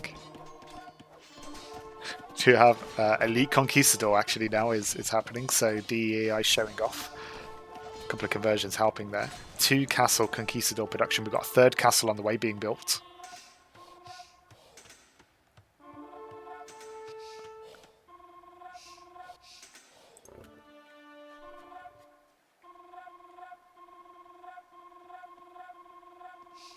Yellow moving into blue's territory. Okay, we are seeing a counterattack, and blue going into Grenadiers. Do the Woads take this? With the Conquistador helping, I think they do.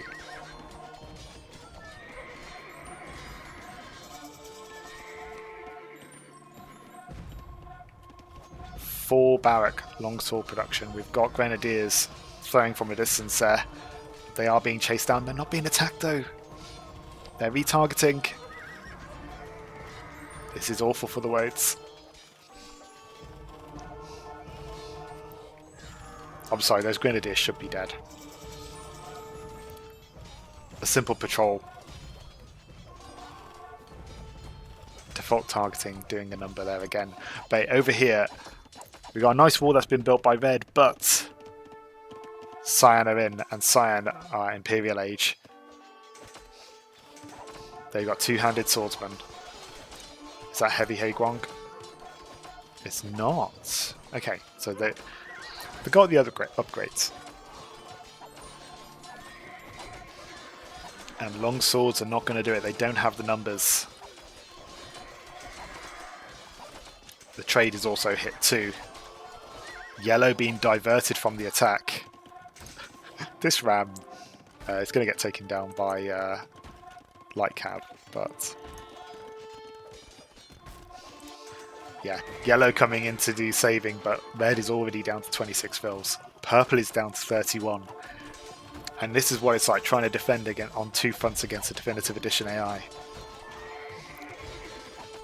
If your pocket anywhere where your focus kind of lets up, it's just going to squeeze it.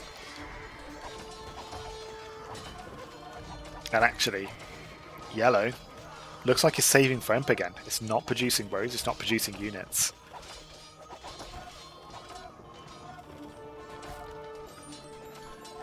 We are seeing red produce pikes. It's a little too late.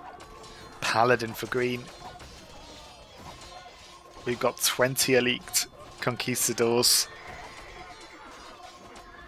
That is sitting back at home at the moment, I believe. So actually, the full army's not even out yet.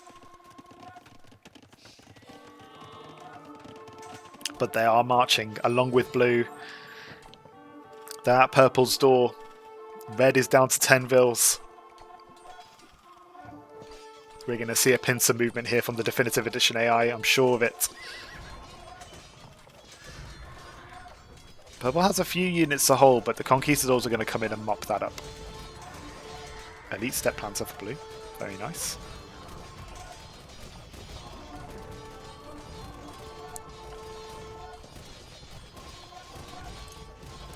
I think we might see elite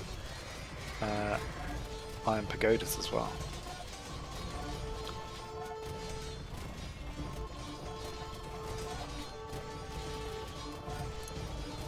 (19) attack.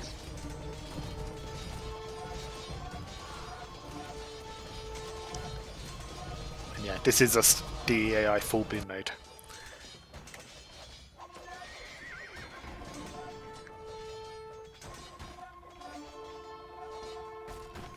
Yellow delaying the inevitable here.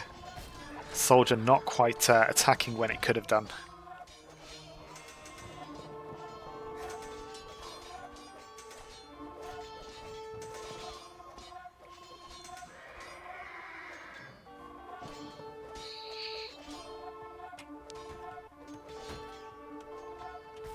Wow.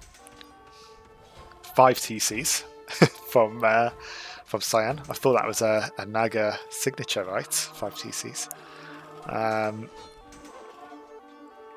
and we got ballistics in, so we're seeing Cyan do this. What are these rams doing? Why did they go around that way? Well, that's not a threat there. We've got forward castles here from blue. A forward TC, the cheek of it. Red has surrendered. The pressure is now on yellow. And already we're seeing the villager numbers drop. They've dropped by at least 40. More to go. Only pikes being made now. Meanwhile, we've got Paladin, we've got Hussar, we've got Elite Conquistador, we've got Bombard Cannons. We've even got a Cannon Galleon out here somewhere. Hello.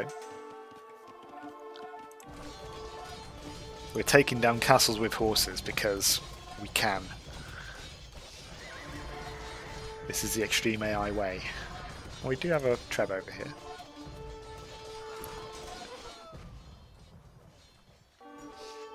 I'm amazed Purple hasn't resigned. Probably waited for this monastery to go down. Let's speed this up.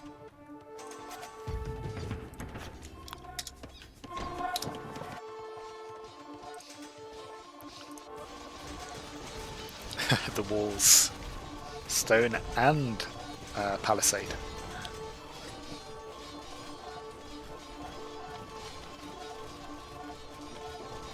The traction trebs! How many? We're just massing traction trebs, alright. 18. How many too many? Fire archers as well, so just the anti-building damage here is immense.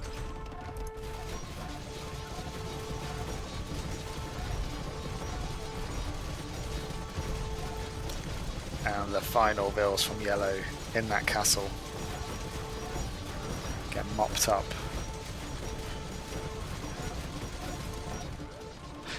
Quick, the siege workshop.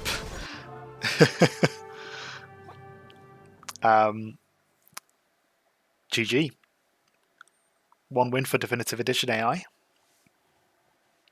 Let's look at the stats. We know DEAI is scary.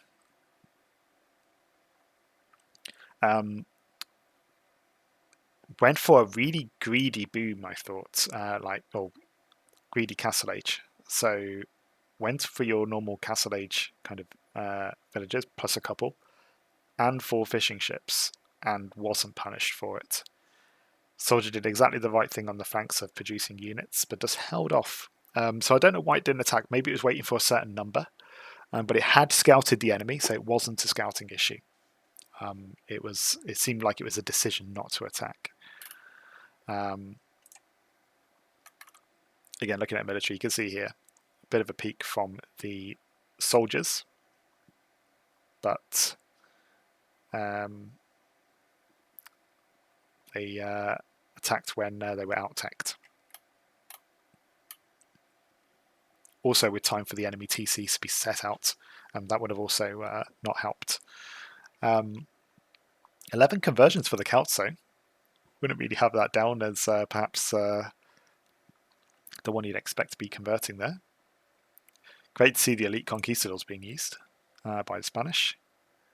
Yeah, solid trade. Spanish bonus will help with that as well. Solid on the relics, though, for the Celts. Very nice.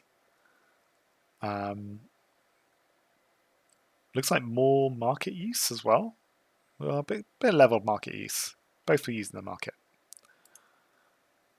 In fact, let's just go at a graph here. Actually, it looks... Like I say, it looks steady, but actually, DEAI is consistently ahead here. Yeah, never got interrupted. So, yeah, just a really slick build from DEAI.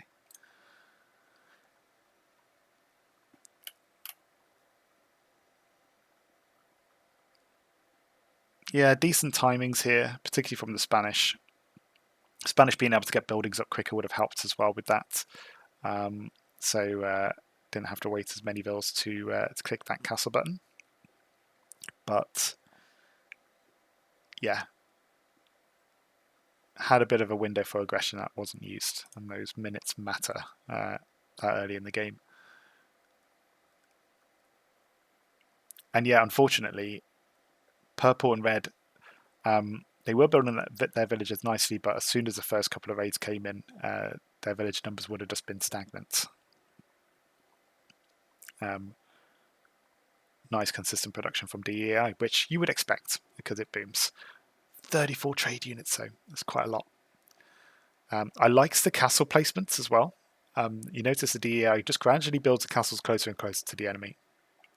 So it's like a slow crawl, but it complements it very well. So that was game 1. Victory goes to Definitive Edition AI. That means we play the second map of Soldiers Choosing, which is Arena. Arena 2v2. So let's get that set up.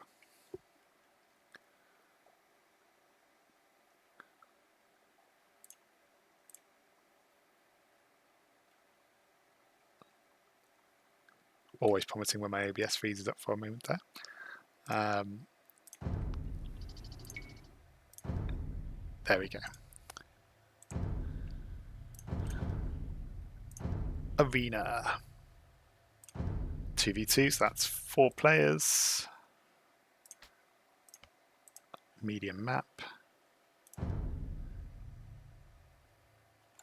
And we need to roll civs for DEAI. We'll do that in a moment. We'll just pick out Toby's civs first as soldier. Because I have them here. Okay, so the Arena 2v2, we have Aztecs and Goths.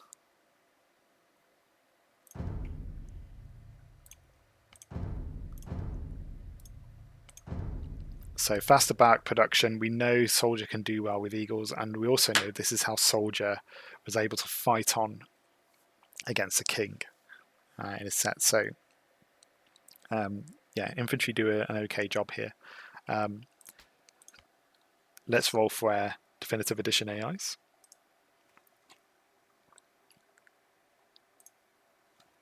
Should still have the wheel about.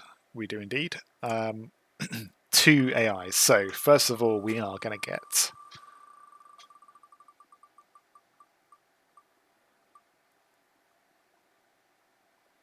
Hindustanis. Nice. Nice AI for booming. Nice civ for booming even. Cheaper vills. Keep those TCs going. We're with the same amount of food.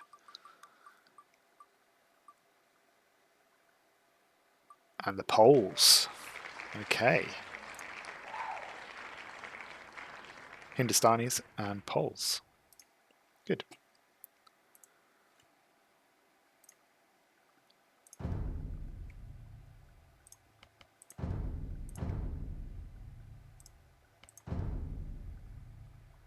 Can't remember if the Definitive Edition AI uses Forworks effectively or not.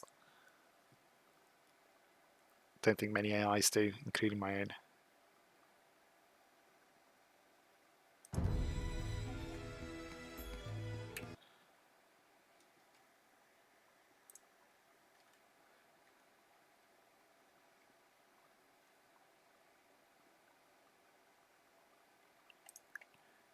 A little stuttering, but we are here.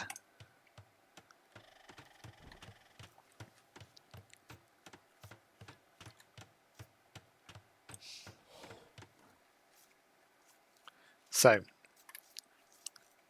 it's Arena. We should expect some of the resources. We do have a rabbit or hare arena even, rather than deer. I think both D and Soldier are well equipped enough. We did have one of these games before, an arena match where we had a little pocket like this, and there was actually a separate gold. Blue, I will attempt to boom. No joke. DEAI.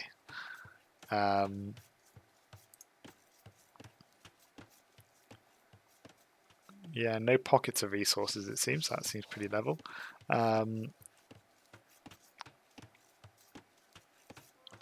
Let's just change the names here while we're at it.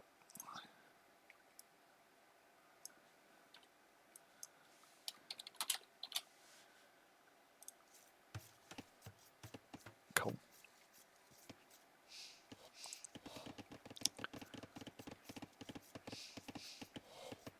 So going for wood at the moment. Probably not going to see that folwark used as a priority yet. Balls have been scouted. A couple of rabbits have been found here as well, so they should go hunting for those eventually. Just looking back over here. Uncertain about this boar. It looks like it is in the line of sight. And again, rabbits have been scouted. Same here for Soldier. This boar has not been scouted. So that is a potential obstacle there. One boar has been in there. Where's your scout cav? Oh, he's gone out. So actually, that boar isn't going to get hunted, I don't think. He says... No. Because he shouldn't do. Red has also missed these pigs, but he has scouted them. Because they're within line of sight of like the gate here. So actually both soldiers not off to a great start here in terms of gathering their initial resources. The rabbits have been found, so they should get hunted at some point. And it's arena, so you've got time to go ahead and find them. You don't have to find them straight away, you can come back to them. So, you know, that does help.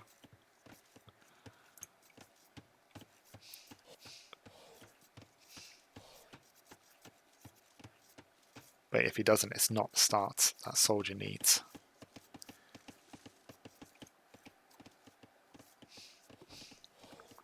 Interested to see where these first farms go. Do they go around here or do they go around the TC? Default placing of farms will go around the TC.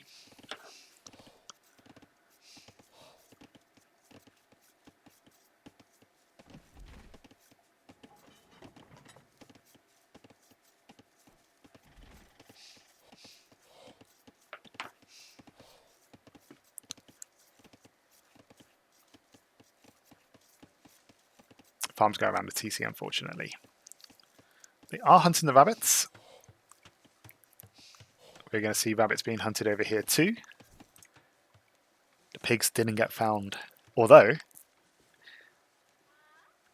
this eagle warrior, or this eagle scout running back, should... There we go. All was right in the end. He's trying to push the rabbits. We are going to see him try and push rabbits, aren't we? There we are.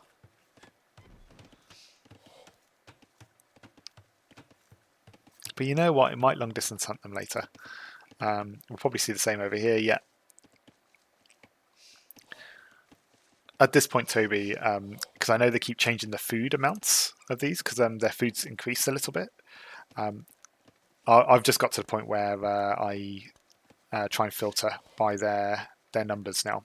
So I'm looking for either to remove chicken and hares, or I'm looking to just add only deer, zebra, and all of the other variants. Just a way to lock it in.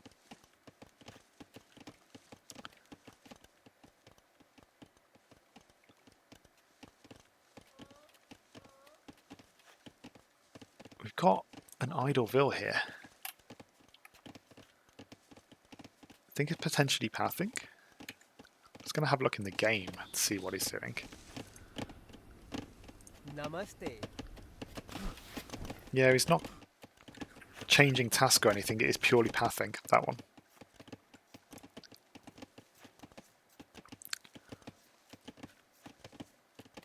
And it's actually the DEI getting first, although actually no, they're all about the same time. Men at Arms. Are we going to see Arson straight away? We did see Horse Collar.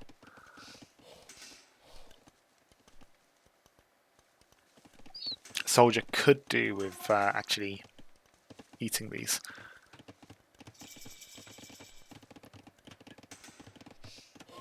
Prioritizing berries first.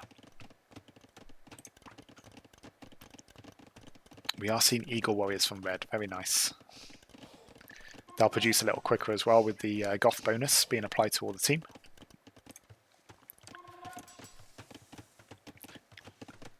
Now, from what I know of Definitive Edition AI on Arena, is it's really greedy, more so than HD AI. So Soldier might have quite a bit of time to mass up units before attacking. I think the big thing, though, is that Soldier will want to do it before Definitive Edition AI gets a castle up. TCs aren't so bad. But yeah, if it gets castle up, then I think you can't force that with feudal age units. We are starting to see farms over here as well, so we'll get the benefit of that from the polls bonus, and castle age is already on the way.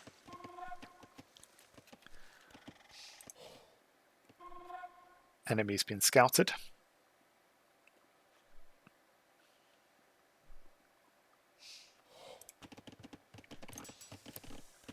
Blacksmith in, very nice. I wonder how many units it's going to save up for before it attacks. Same over here as well. Eagle Scout's getting a slight discount since the latest update. So really helpful here, particularly because their food was a little lower. Ooh, hello. Skirms. He hasn't done that through scouting anything, because Skirm is not the answer to either of these. So this must be its strategy. Weird choice.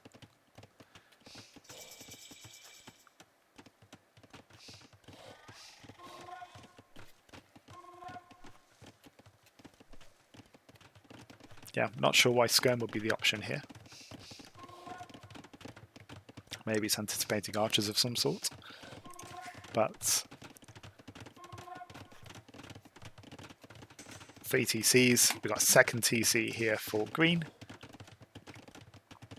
We might see another one once we've got a bit more food, but at the moment they're prioritising farms around the folwark.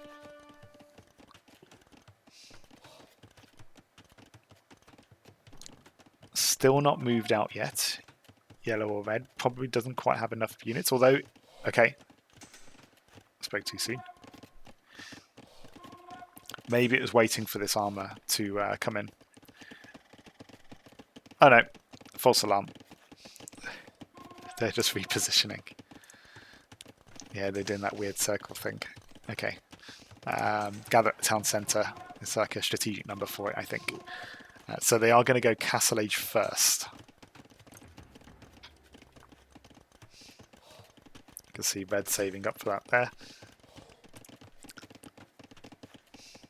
Yellow has the market and the blacksmith, but nowhere near on the resource, still producing units. So we might see yellow march out. In the meantime, soldiers just about ahead in Vil count at the moment, but Definitive Edition AI is catching up. But we're getting into the opportune window to attack, because Definitive Edition AI is going to keep producing villagers. This is going to keep its food count really low at this stage, until it produces enough that it can build or gather an excess of food. It's going to find it really hard to train military when threatened. So actually, if we are seeing these guys head out now, and they don't just immediately get shot down by a TC and they, preserve their units, then this is a great opportunity for soldier. We might see the same with red soon. I mean, the numbers are quite different though. Maybe we're going to wait to see Eagle Warrior first. We also saw the Conqueror gang up on a particular individual. Will soldier do the same, or will it split its units?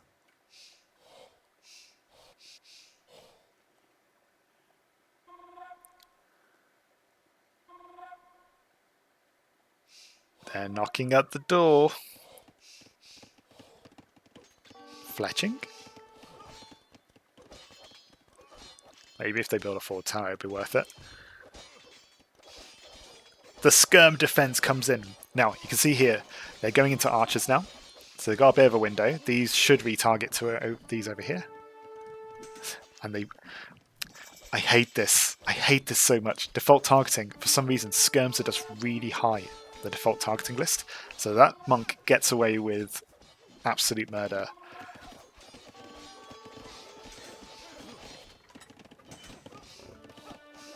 One of them's in. The archer will go down. Unbelievable that monk survives. Good. Criminal if it did.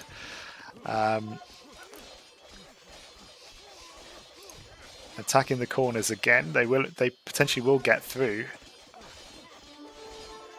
And look, even though it's researching crossbow here,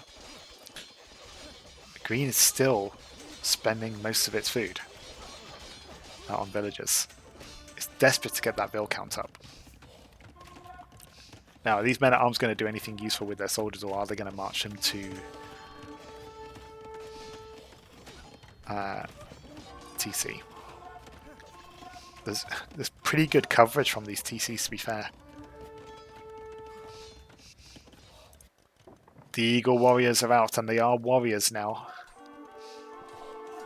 But we're getting patched archer armor, not the armor upgrade for Eagle Warriors. We're getting further for 1 monk. So questionable upgrades here. And questionable opening of the gate. The Eagle Warriors are in. And these will soak up TC fire. It'd be great if they had the second arm upgrade. I think they do a good job of clearing the base if they have the second arm upgrade, but at this rate, I think the TCs take them down.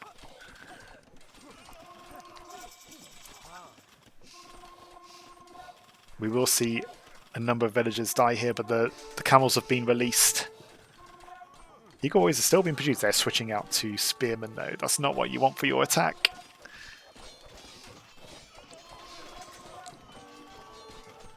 Blue's got a third barracks, is producing long swordsmen, will counter the Eagles, and yeah, the TC fire as well. They get mopped up. 20 Eagles, though, more being produced. The men-at-arms became long swordsmen. Not quite doing enough damage to Green yet, but Green again. Saving for Imp. So still vulnerable at the moment. 24 longswords and 11 skirms. You've got to keep the pressure up. This is what Supervillain does so well. Is it makes those units and just keeps the flood going. You can't rest, whereas you give the AI a bit of breathing space. And you're going to see Imperial clicked. And then it has nothing to save for. It just keeps producing. Blue going very heavy on long swordsman now. Sticking around into Castle Age. Getting the upgrade for the second armor upgrade. Yeah, the archer armor upgrade was an interesting one. You're only just producing skirms. Eagle Warriors will move out, but 28 Eagles versus 22 long swordsmen. And the skirms don't even counter the long swordsmen. Might see some villager kills here. But DEAI has them to spare at the moment.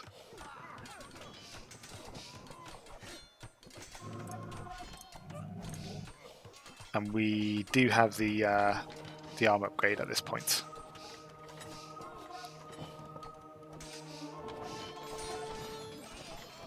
Now the monks getting prioritised. But yeah, these are getting eaten up by longswords. Yellow going for Bodkin. Again, maybe it's for the TC fire, I'm not sure. But we've got 15 scamps at the moment. Meanwhile, Green is switching into Knights. It's getting trade up and running. So it's clicked Imperial.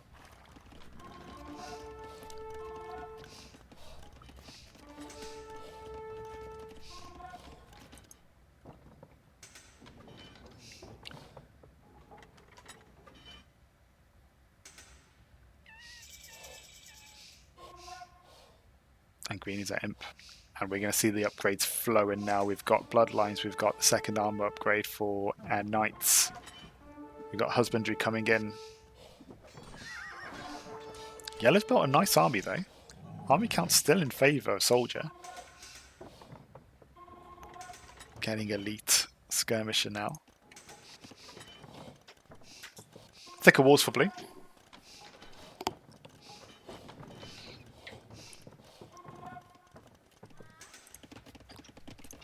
And again, Marcus built in the corners. That's a lot of long swordsmen. 44.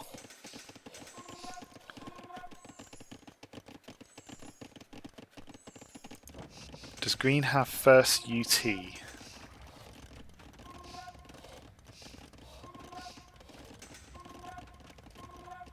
I'm having a mind blank. UT.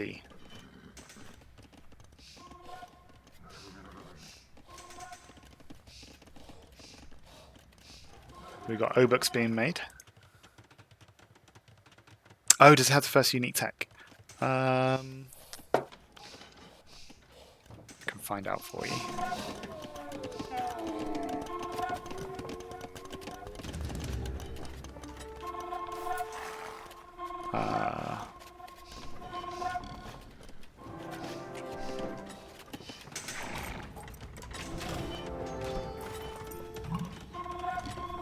It does not.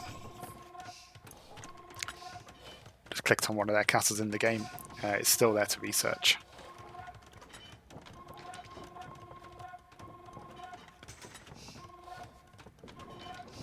Oh, you can check by hovering over the civ end.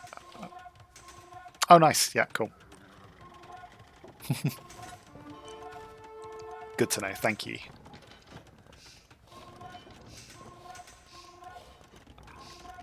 But I mean, the military count's very much in favour of the DEAI now. Red doesn't really know what it wants to go for. I think it's trying to switch into monks, but it doesn't have the numbers. You think Illuminati decides to go monks, it goes 5 monasteries. Oh, and the two-handed swordsman. They're going to chop through everything in this army. And of course, Scout Cav to counter the monks. We've also got green moving out as well. Obuk. 13 of them already, wow. Such an AI army. Obuk, Arbalest, Knights, Hussar, Rams.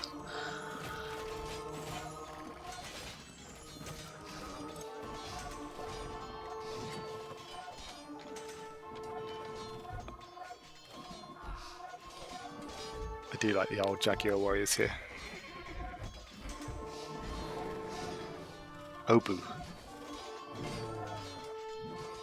Thank you, Andy. Good to have a local expert there for that one. Obu.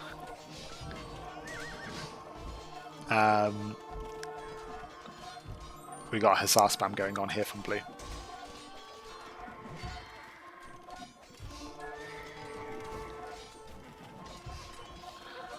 Soldiers doing the right counter here.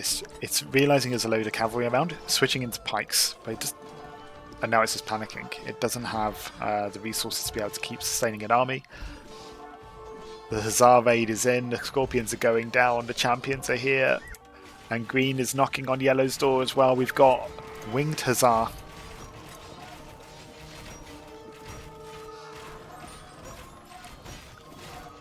We have converted Huskars. Oh, I mean, this is just arrogance here, isn't it? Ranged units standing under the TC, just soaking up the fire. No respect.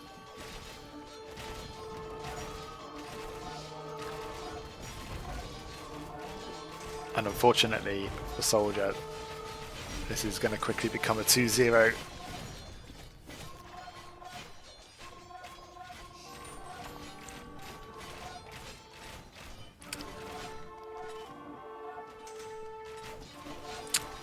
Okay, so we don't have... We got trample damage. So we got the Imperial Age unique tech. So all of these cavalry are doing trample damage. Which is scary.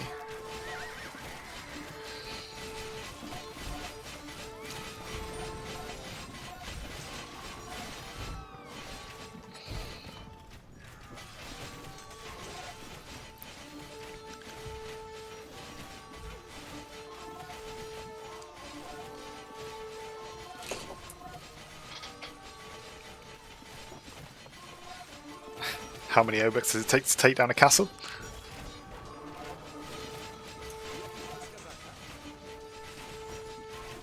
Apparently 10. Let's speed this up.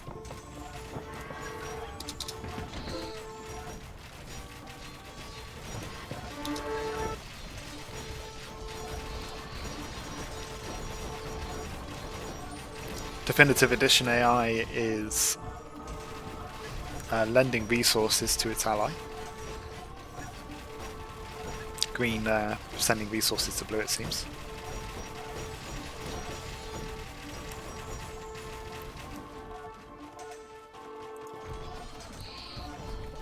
I thought the Eagles were nice. They were just missing that second upgrade. I think that that makes a big difference.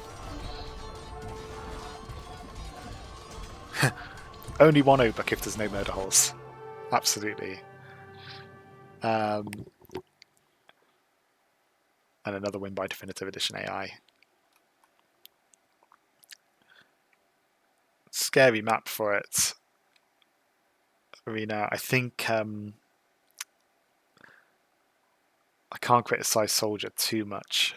You know, the Eagle upgrade I think would have been good. The armor upgrade for them, but it had 3 TCs are replaced pretty nicely. I don't know how much damage it was able to do. Decent relics on 2 sides there. And the upon approaching imp, we got trade going. Decent castle age times from the Definitive Edition AI. 16 minutes, 16 and a half minutes, very good. And let's have a look at that military score for me.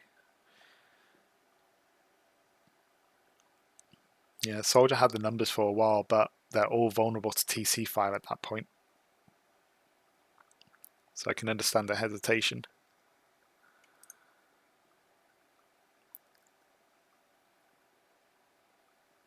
But Supervillain has shown that it can be done. But probably with a bit more DUC. So, what does that mean? That means we've played Rivers, which was Soldier's first map. It lost.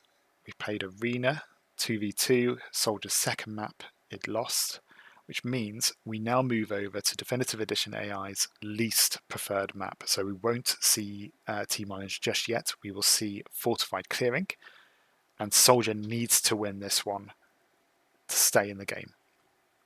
If we win, Soldier wins, we go on to Team Islands, and then potentially into a decider game at the very end on Yucatan. But if DAI wins any of these next 3 matches, DAI makes it to the semi-finals and Soldier is out. So, GG. Let's start setting this game up.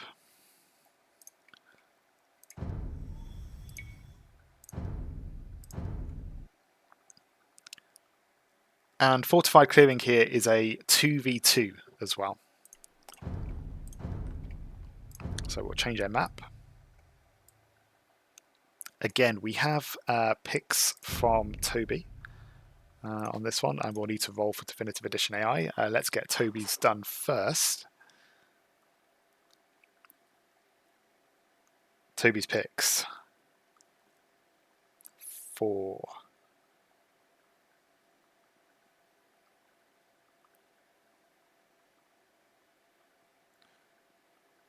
Fortified Clearing are Japanese and Incas.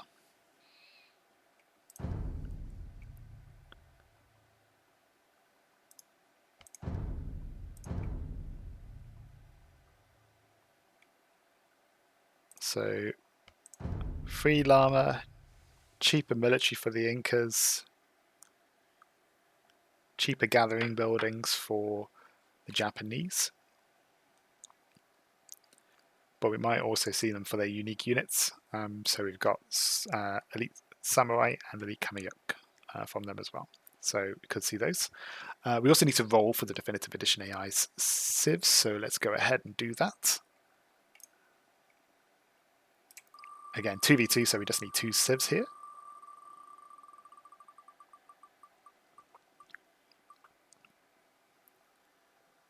And we have the Armenians.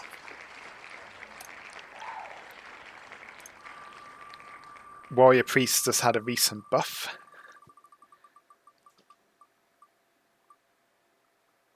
So we could see some of those. And the Khmer. Okay, we might see a very scary Castle Age here. I'm interested to see how that plays out. let's set the game up. So we've got Armenians and Khmer.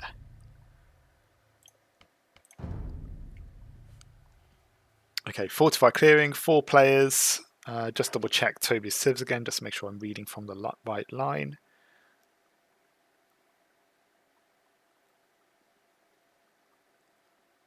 That is Japanese and Incas. Yeah. Let's go.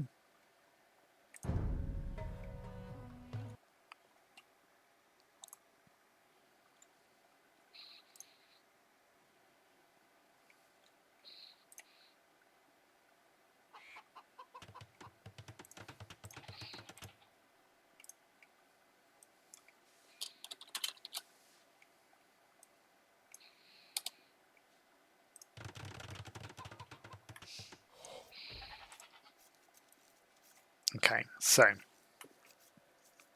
I could hear chickens. There they are. So it's a chicken fortify clearing this time around, which is unfortunate for Soldier. We did see Soldier trying to push rabbits earlier. We might see the same for chickens, unless Toby updated for the IDs for chickens but didn't get round to hares when they were introduced. So we'll see on that one. I've been pretty much scouted the resources needed here for Definitive Edition AI. Missing a couple of goats. I think they'll be found there once a mill goes down here or they go to hunt that boar. They should be fine in finding that, so not too worried.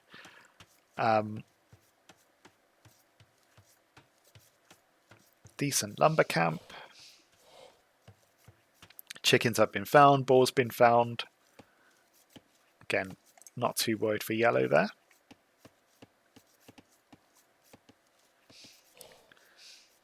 This boar hasn't been found yet. That could hinder Soldier. If he goes for some sort of fast feudal and tries to go early infantry, he might build a mining camp here and find it. But there's a couple of scouting misses here recently for Soldier on the last couple of games. Oh, they're milling the chickens. We might see some long-distance berry gathering from Definitive Edition AI. I don't know if it'll build the second mill. If so, that could really help Soldier. Much better than the missing a ball. But were the goats found? The goats were found, and the ball was found here. So green is back on track, it seems. So we should see a good uptime from the Armenians. Oh no, we did get a second mill. Okay, so it's used up more wood. What's interesting here as well is the mule cart could have been used to gather from the chickens, but instead it's being used to get from straggler trees. So potentially some optimization that could happen here with a bit of DUC. But at least these will move when the straggler trees are done. If Soldier times his attacks well, he might get a solid win here. He may well do, because by default, with a 2v2, they should run around the outside of the walls, which would be really nice. Particularly if Eagle Warriors are on the table. But this isn't what you need here. So Japanese might be slowed slightly. This eagle is trying to push the chickens, but that's okay. They have seen it, and I think they will long distance gather from it. And the mill is in the right place here. They will go for the berries. The attack bonus from the infantry might help. Yeah. I think Soldier needs to get the numbers early. I don't see that being so much of a problem for Incas, particularly if they go eagles. Your gold gathers quite nicely. Their eagles have just been dropped a little bit in food cost, but also you get cheaper units for Incas anyway.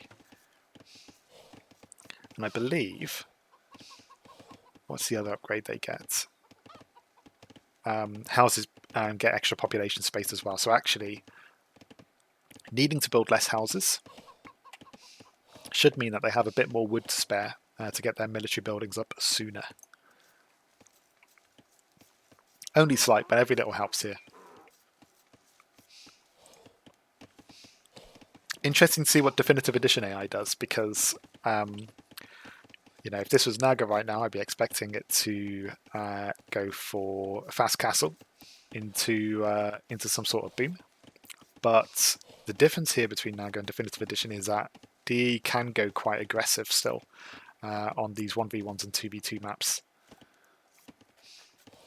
It doesn't look like it's going up too early. 25 Vils. As a Chimera as well, that's could be a quick fast castle build. That could be a skip the buildings, and we can see it, we're getting the food already. They'll jump straight to Castle Age. The thing is though, what will it go into? Because it doesn't have the buildings yet to do anything with it. So will it go for a castle? Maybe maybe elephants even.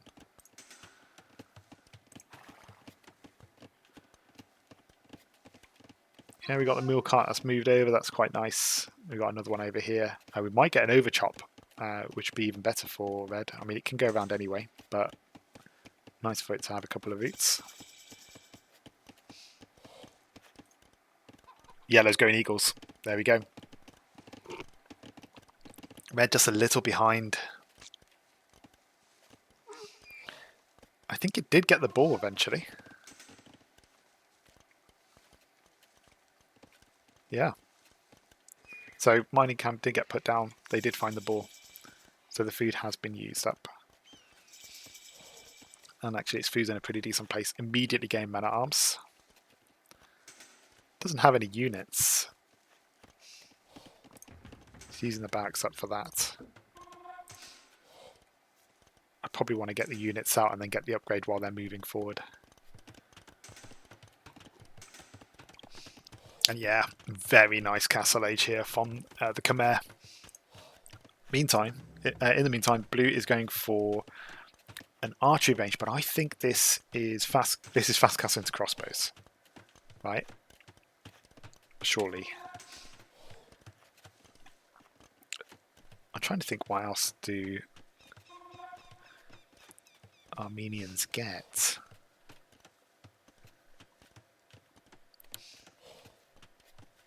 Like, their cav archers aren't brilliant. Yeah, I think it's crossbow. I think it's a standard crossbow fast castle. Eagles are moving, but I think they are defending against that scout. We'll see if they go out shortly. Yeah, they're defending. That's what's happening. No armor upgrades for yellow yet. Again, loads of gold. A surplus of gold here, so balance not quite right for soldier yet. I mean, it could Hwang it, right? just abuse the market. I mean, red has definitely scouted blue now, so potentially that. We've got men at arms being produced. If it was like the last game, then it's going to mass up a fair few of them first.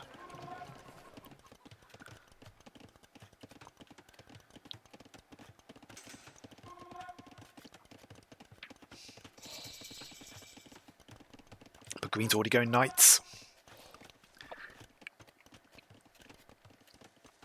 You get enough eagle warriors and attack soon enough, maybe you keep the numbers down.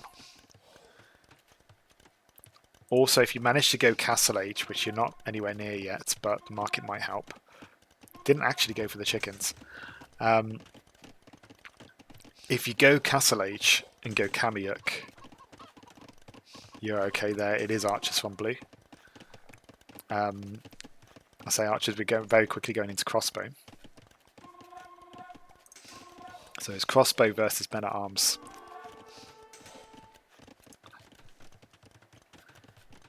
Got another TC here, and again, soldier just leaving it too long. And the knights are in.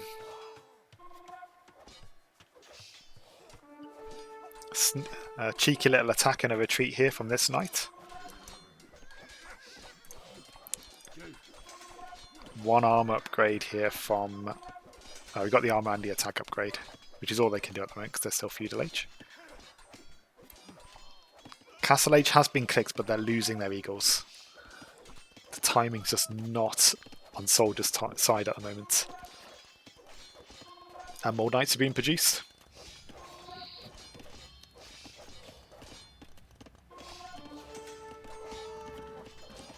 Now does red go in to help yellow and get put out of position, ready for blue to attack? Switching into spears, very nice. This will at least limit the damage while we're only on one stable knights. So a couple of these will keep it going. We should see some of these knights drop just from taking a couple of hits. Ooh, weird DEC thing going on. Little dancing and retargeting. I don't think soldier will complain about that. And we're back to eagle scouts, which is what we wanted to see actually, I think. A few spears, switch into eagle scouts. We don't want fletching. There's too many eco upgrades here. Get eagle warrior, get them out, start raiding. I like pike. I think pike's good here.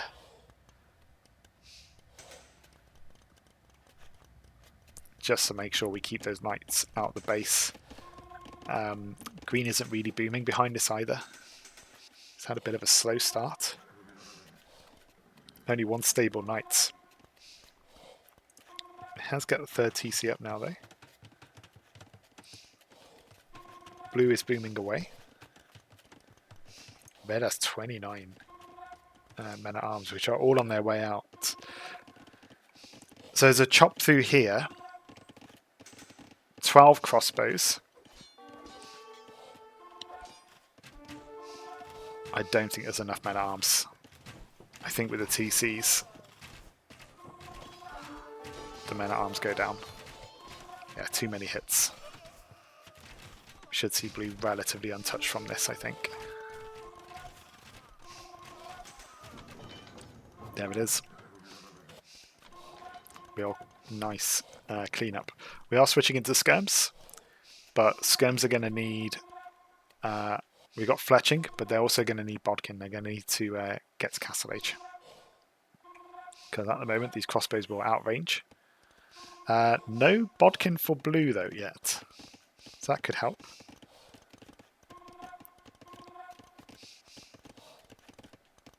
Still big military numbers for red. A load of those men-at-arms still at the base. Are we going to see the skirms amongst these? Because the skirms, whilst the men-at-arms act as meat shields, could be good. Nice surround. And as Randy said, these will attack a little quicker because they have Japanese infantry. Okay, nothing too dramatic going on here. Crossbow numbers are down. So now, DAI is just booming. So this is your time to counter-attack. Castle Age has been clicked.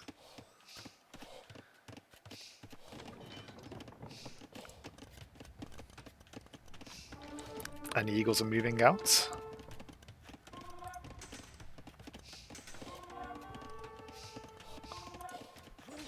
Men at Arms move into the base again. They're going to go down to TC fire.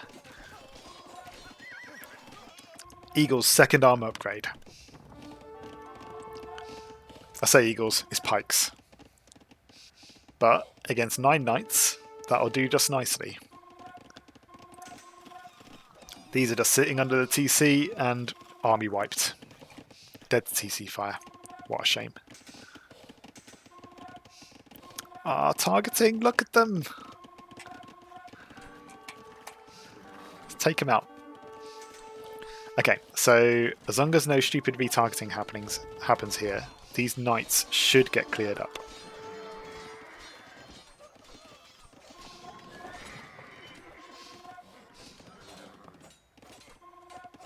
27 pikes, where are they? Are they all at home? Okay, so it's a half attack from Soldier. Not fully committing to it, it seems.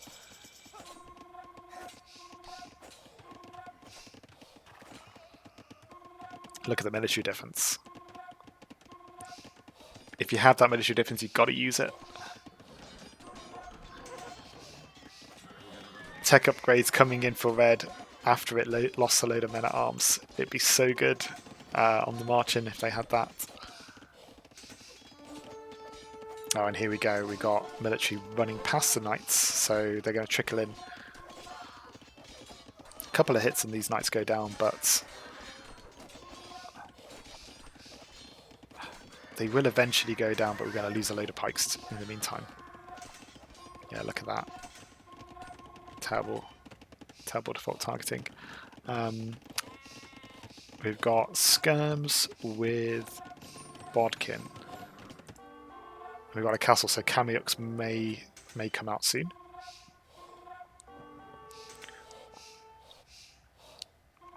But green, loads of food, saving up for Imp, surely.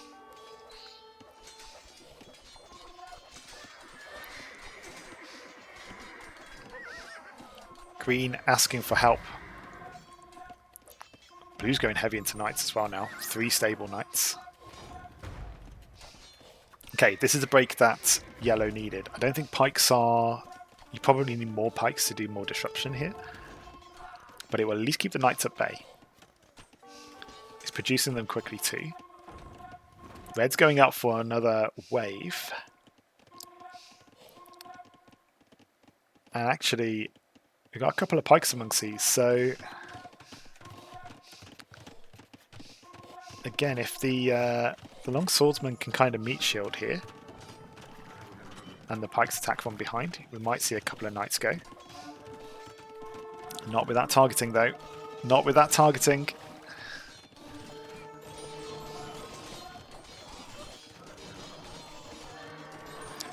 Not all the military went out. So same again, only a couple went through. They're all sat around here. So it looks like some attack groups are being used, perhaps. Does a little to keep them on their toes. But there's just no pressure on blue. Green is hiding in houses. I hadn't seen that. I do know that the AI can do that. This is very nice. All manually done, I believe.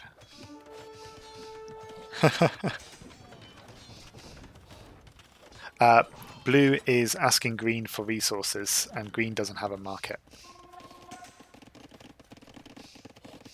It seems. That's funny. It's Khmer, it skipped the market to go up.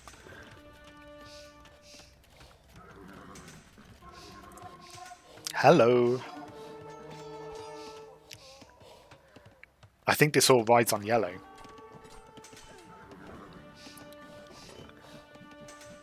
Kamyux here are great shouts.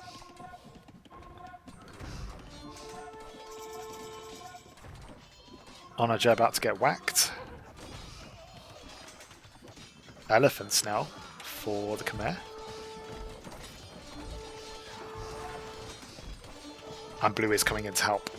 It's 2v1. Red has a fair few units. This would be a chance for red to counter-attack. But yellow gets cleaned up. Another castle for yellow. Will it get interrupted?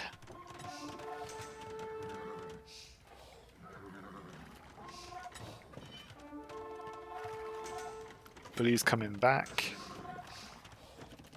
Yellow has loads of resources. Oh, it does have a market. What a liar.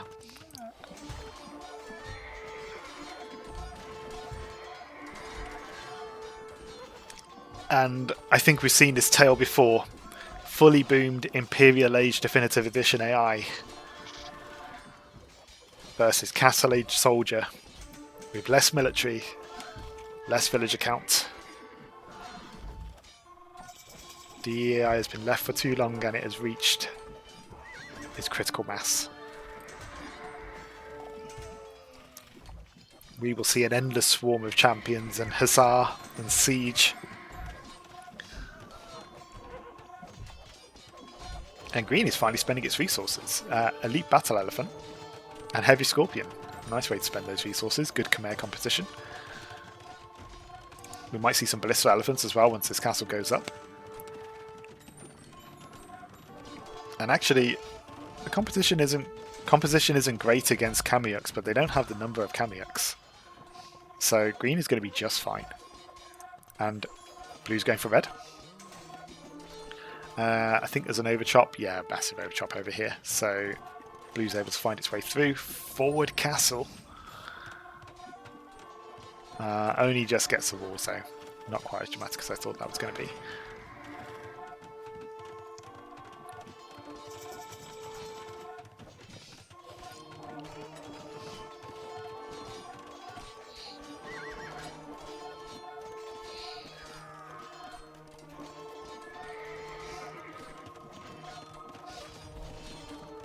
Yellow holding for now. I think more because green hasn't committed rather than because yellow has got the military. Yellow just has a handful of units. But red will fall shortly. And then it'll be 2v1.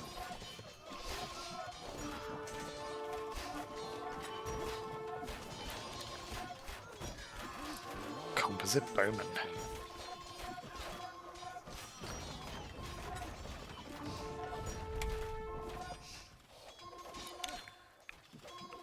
Yeah, and I think with Soldier there's a lot of potential. I think this just comes down to the fact that Toby has multiple AIs and Soldier isn't his main focus at the moment. I think his main focus is a Conqueror. Trying to get the most out of AOC scripting. But Toby's a great player. I think with, if Soldier got his full attention, I think there's loads of things Toby already has in mind that he'd be able to update with this. We've already seen he can get scary number of units. With a bit of TC avoidance and keeping those units alive while they get upgraded, that'll be a real threat. For this one though, I'm going to speed it up because we're very much in the realms of GG, as it were. Heavy Scorpion, Elite Battle Elephant.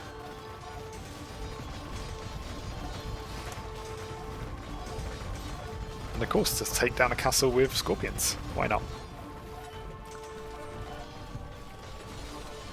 The TSA way. Red finally goes down and you'll see the swarm of blue.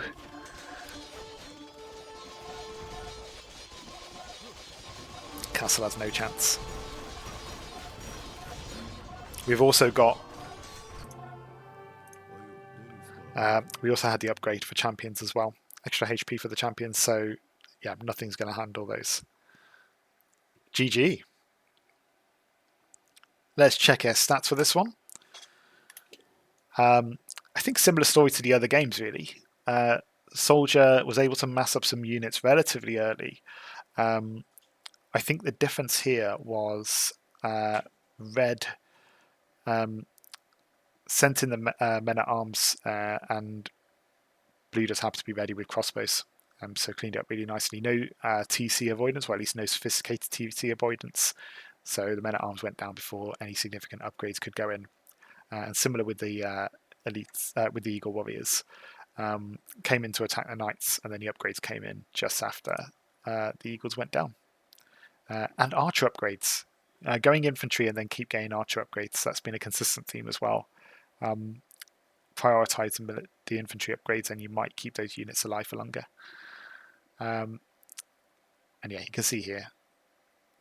Nice to see blue actually go for something other than a pure boom. I think good to see the Khmer try and do a fast castle by skipping some buildings, but I actually think it hurt it. Of the two, green definitely felt weaker watching that. And then yeah, blue hit Imperial Agent just got really scary, allowing green the space to get to its nice gold-rich military build-up. Yeah, he's actually blue here and gained significantly more units. Bit of a death ball with the ranged units. Decent on both sides with relics. Good to see. Soldier never got to trade, but I don't think that was the reason it lost. What a Castle Age time! Very nice there from the Khmer. It was a bit slow following up afterwards. It was one stable knights, so potentially another stable could have helped it there if it wasn't going to boom. I mean in standard boom, so don't mind the later castle time. And then Soldier going up similar time here with Feudal Age, but didn't really do anything with Feudal with that window while DAI was saving for castle. So some damage needed to be done. And yeah, I mean, DAI boomed, Soldier didn't. So that's why you're seeing that difference there. GG's. So unfortunately, that does mean that Soldier is eliminated. So let's bring up a spreadsheet here. So brackets. So another 3-0 here with the best of 5. So we say goodbye to Soldier. Both DAI and Illuminati looking really strong. That is going to be an absolute banger of a semi-final. Looking forward to that.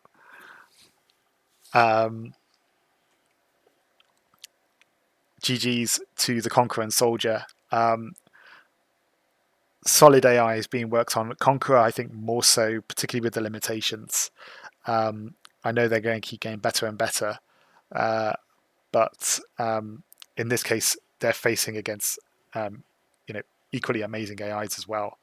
Definitive Edition AI keeps getting improvements. Came out on top of the group of death, as it's been labelled in this tournament, and Illuminati's been undefeated. Solid performances from both. We might see Illuminati, at the very least, drop his first game. Thank you, Promi. No problem. Leaf is doing mine and Promi's draft for Brightspark versus Naga. Very nice. And that will be our next game that we play. So our next stream is going to be on Tuesday. So on Tuesday, hoping to get through 2 sets. Depends on how long they take. But we'll start with Brightspark versus Naga, and then hopefully Silvertongue versus Games God. If for whatever reason, the Brightspark versus Naga game takes way longer, I don't have the time to finish that, then we'll have a backup stream on the Thursday to do Silvertongue versus Games God. But the aim is to do both on Tuesday. We'll see how that goes. We're finishing a bit earlier than I was expecting here, but I just want to do the 2 games today. So thank you for joining. Thank you again for the scripters for putting in the effort of getting those updates in as well. I know a lot of work has been put in even over the last week in just fixing bugs and doing some adaptations for maybe additional maps that weren't supported first round. Been really good to see. Looking forward to the next set of games, both Brightspark versus Naga and Silvertongue versus Games God. I think I anticipate they'll be a bit closer, I think, compared to the sets we've just seen. So we'll see about that, and we'll see who else will be making it to the semi-finals. Thanks for your time, and catch you soon. Bye.